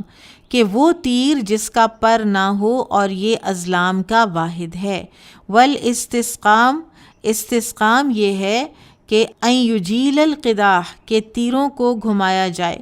فَإِن نَهَتْهُ انتہا، اگر وہ منع کر دیتا تو کام سے رک جاتے۔ وَإِنْ أَمَرَتْهُ فَعَلَا، اور اگر وہ حکم دیتا تو وہ کام کرتے۔ مَا تَأْمُرُهُ بِهِ، جس کا حکم اس تیر نے دیا ہوتا۔ یجیل یدیر، یجیل کے معنی ہے گھماتے۔ وَقَدْ عَالَمُوا الْقِدَاحَ أَعْلَامًا بِدُرُوبٍ، دراصل ان لوگوں نے تیروں پر مختلف قسم کے نشانات لگا رکھے تھے۔ یستقسمون بہا، اس کے ذریعے سے یہ فعل نکالتے۔ وفعلت منہ قسمت، اور کہتے کہ میں وہ کروں گا اور اس میں جو میری یعنی قسمت میں آئے گا۔ والقسوم المصدر، اور الاستسقام سے ثلاثی مجرد قسمتو ہے اور اس کا مصدر قسوم آتا ہے۔ اچھا، اب یہ لکھ دیتے تھے تیر کی ایک سائڈ پہ، جیسے ٹاس ہوتا ہے نا، امرنی ربی، میرے رب نے مجھے یہ حکم دیا ہے۔ دوسری طرف لکھ دیتے تھے نہانی ربی، میرے رب نے اس سے مجھے منع کیا ہے۔ اور تیسرے پر لکھ دیتے تھے واحد منکم، اور واحد منکم نکلتا تو اس آدمی کو اپنے نسب میں شامل کر لیتے چاہے وہ کوئی بھی ہوتا، اور نہانی ربی نکل آتا تو کوئی نیکی کا بڑے سے بڑا کام بھی ہے تو وہ بھی کرنے سے رک جایا کرتے تھے۔ ٹھیک ہے، پھر کبھی کسی تیر پر من غیرکم لکھا ہوتا، اگر یہ نکل آتا تو اپنی اولاد کو بھی اپنے نسب سے خارج خیال کرتے تھے۔ کسی تیر پر ملصق لکھا ہوتا تو وہ نکل آتا تو اس سے مراد لیتے کہ سابقہ تعلقات بحال رکھے جائیں۔ العقل نکل آتا تو اس کا معنی ہے دیت ادا کرنا ہے۔ الغفل نکل آیا تو اس کا مطلب ہے کہ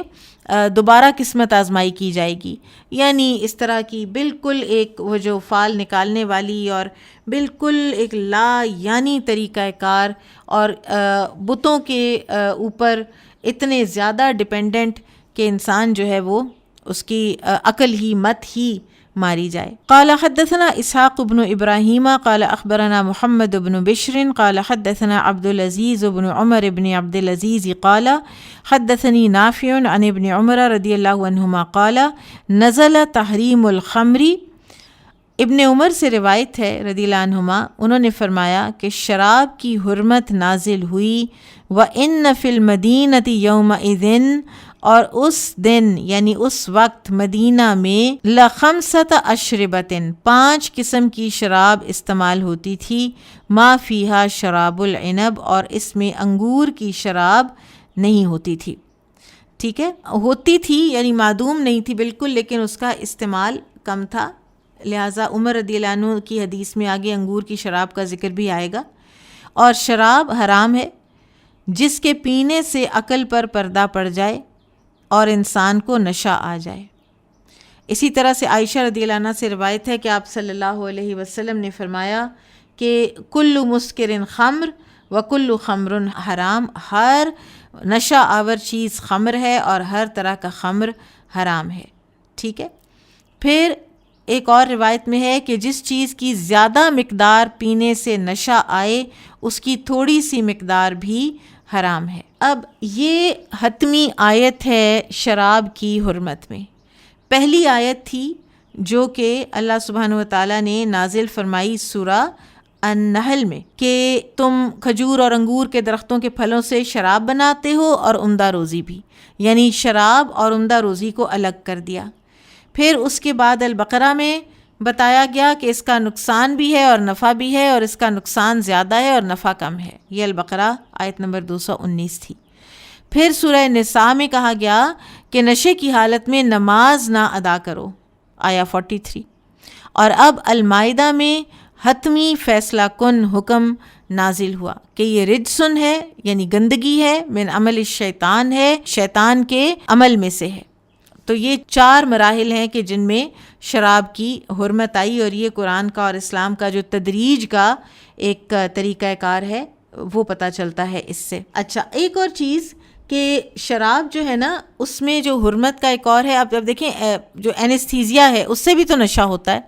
اینستھیزیا میں انسان کو ہوش نہیں رہتی، اینستھیزیا سے نکلتا ہے تو الٹی سیدھی باتیں کر رہا ہوتا ہے۔ لہٰذا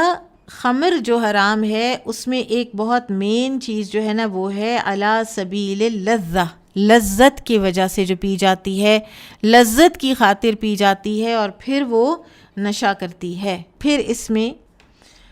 باقی جو چیزیں ہیں ان کو بھی دیکھ لیجئے۔ المیسر، جوا، اور میسر یسر سے ہے کیونکہ اس میں بڑے آسانی سے انسان کو مل جاتے ہیں پیسے، بیٹنگ کرتا ہے، ٹھیک ہے، کوئی مشینیں ہلاتا ہے اور اس سے اس کو پیسے مل جاتے ہیں۔ پھر اسی طرح سے میسر ہی کی ایک قسم بتائی جاتی ہے اور وہ ہے انشورنس۔ انشورنس جو ہے وہ نہیں کروانی چاہیے، کیونکہ اس میں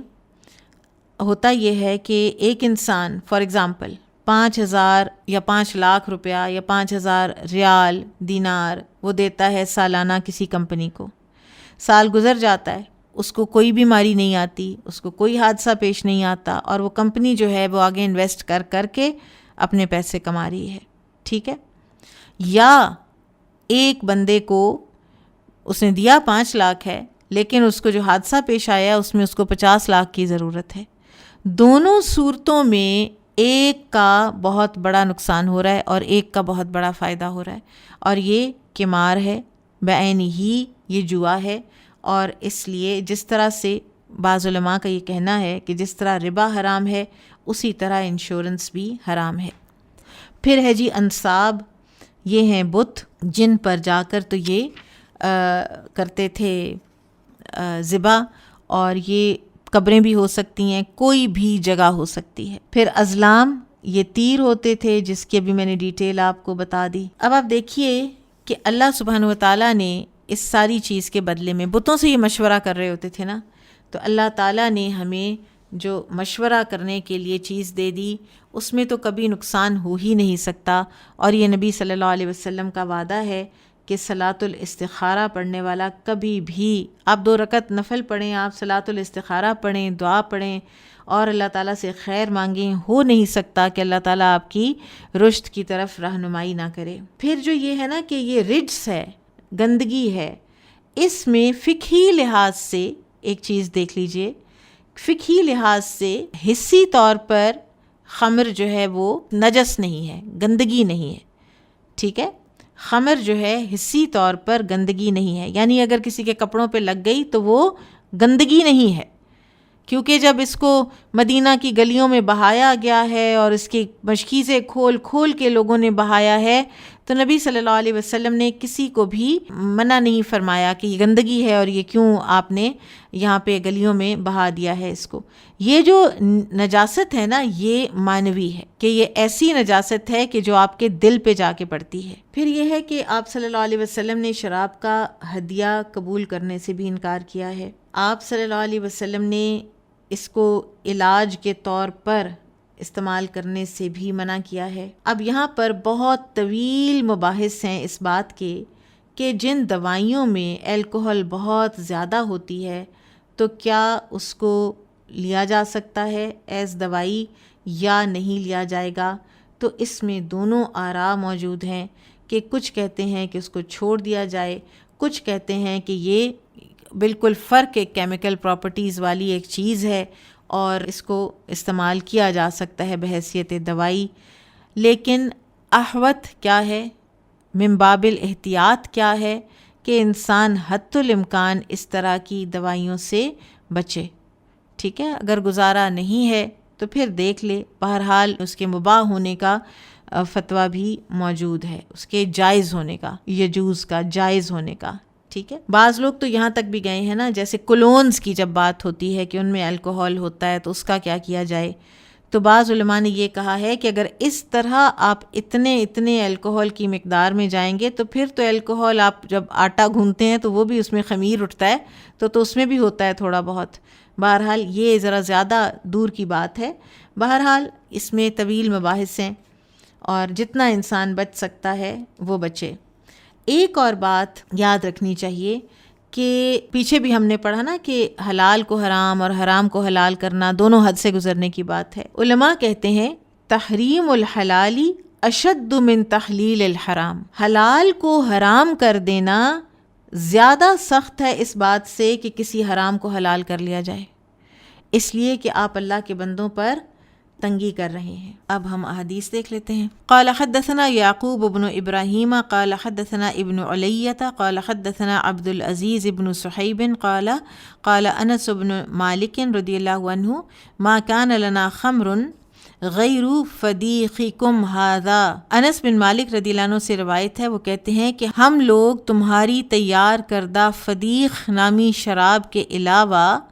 کوئی دوسری شراب استعمال نہیں کرتے تھے. الذی تسمونہ الفدیق، جس کو آج کل تم فدیق کہتے ہو، تم لوگوں نے اس کا نام رکھا ہوا ہے.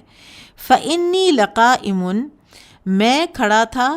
اسقی ابا طلحۃ و فلانا و فلانا، میں شراب پلا رہا تھا ابو طلحہ کو، یہ ان کے سوتیلے باپ ہیں اور بڑا ہی پیارا رشتہ ہے دونوں کا آپس میں. فلاں اور فلاں بھی ساتھ تھے. اذ جاء رجل، جب ایک آدمی آیا، فقال، اور اس نے کہا، هل بلغکم الخبر،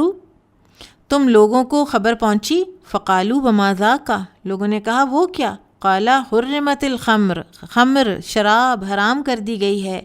قالوا، تو ابو طلحہ نے کہا اسی وقت، کوئی یہ نہیں کہ جا کے پتہ تو کروں صحیح بھی کہہ رہا ہے کہ نہیں. احرق هذه القلال یا انس، اے انس ان شراب کے مٹکوں کو بہا دو. قال فما سألوا عنها ولا راجعوها بعد خبر الرجل، کہتے ہیں انہوں نے اس آدمی کی اطلاع کے بعد ایک قطرہ بھی طلب نہ کیا اور نہ ہی اسے استعمال کیا. وفاداری اور اطاعت شاری ہو تو ایسی. اگلی حدیث بھی دیکھ لیتے ہیں. قال حدثنا صدقة بن الفضل قال اخبرنا ابن عیینۃ عن عمرو عن جابر قال سبح اناس غداة احد الخمر فقتلوا من يومهم جميعا شهداء وذلك قبل تحریمها. جابر رضی اللہ عنہ سے روایت ہے کہ انہوں نے فرمایا غزوہ احد میں کچھ لوگوں نے صبح صبح شراب پی تھی اور اسی دن وہ شہید کر دیے گئے، اس وقت شراب حرام نہ ہوئی تھی. قال حدثنا اسحاق بن ابراہیم قال اخبرنا عیسیٰ وابن ادریس عن ابی حیان عن الشعبی عن ابن عمر قال سمعت عمر رضی اللہ عنہ علی منبر النبی صلی اللہ علیہ وسلم یقول. ابن عمر کہتے ہیں کہ انہوں نے کہا میں نے عمر رضی اللہ عنہ سے سنا، وہ نبی صلی اللہ علیہ وسلم کے منبر پر کھڑے ہوئے فرما رہے تھے اما بعد ایھا الناس، اے انسانوں، انہ نزل تحریم الخمری وہی من خمسہ، کہ تحریم خمر یعنی شراب کی حرمت جو نازل ہوئی اس وقت 5 طرح کی شراب تھی، من العنب والتمر والعسل والحنطۃ والشعیر، انگور، کھجور، شہد، گیہوں اور جو سے. والخمر ما خامر العقل، البتہ ہر پینے کی چیز، ہر وہ چیز جو عقل کو ڈھانپ لے وہ خمر ہی ہے. تو لہٰذا یہ جو ہیروئن اور اس طرح کی جو میروینا اور اس قسم کی جو ڈرگز ہیں، یہ بھی ساری کی ساری یہ بھی اسی اس کے اندر آتی ہیں. باب لیس علی الذین آمنوا وعملوا الصالحات جناح فیما طعموا، جو لوگ ایمان لائے اور انہوں نے نیک عمل کیے انہیں اس بات پر کوئی گناہ نہیں ہوگا جو وہ پہلے کھا پی چکے ہیں. قال حدثنا ابو النعمان قال حدثنا حماد بن زید قال حدثنا ثابت عن انس رضی اللہ تعالی عنہ ان الخمر التي حریقت، کہ جو شراب بہائی گئی تھی نا، الفدیق، اس کا نام فدیق تھا. وزادنی محمد البیکندی عن ابی النعمان قال كنت ساقی القوم فی منزل ابی طلحہ،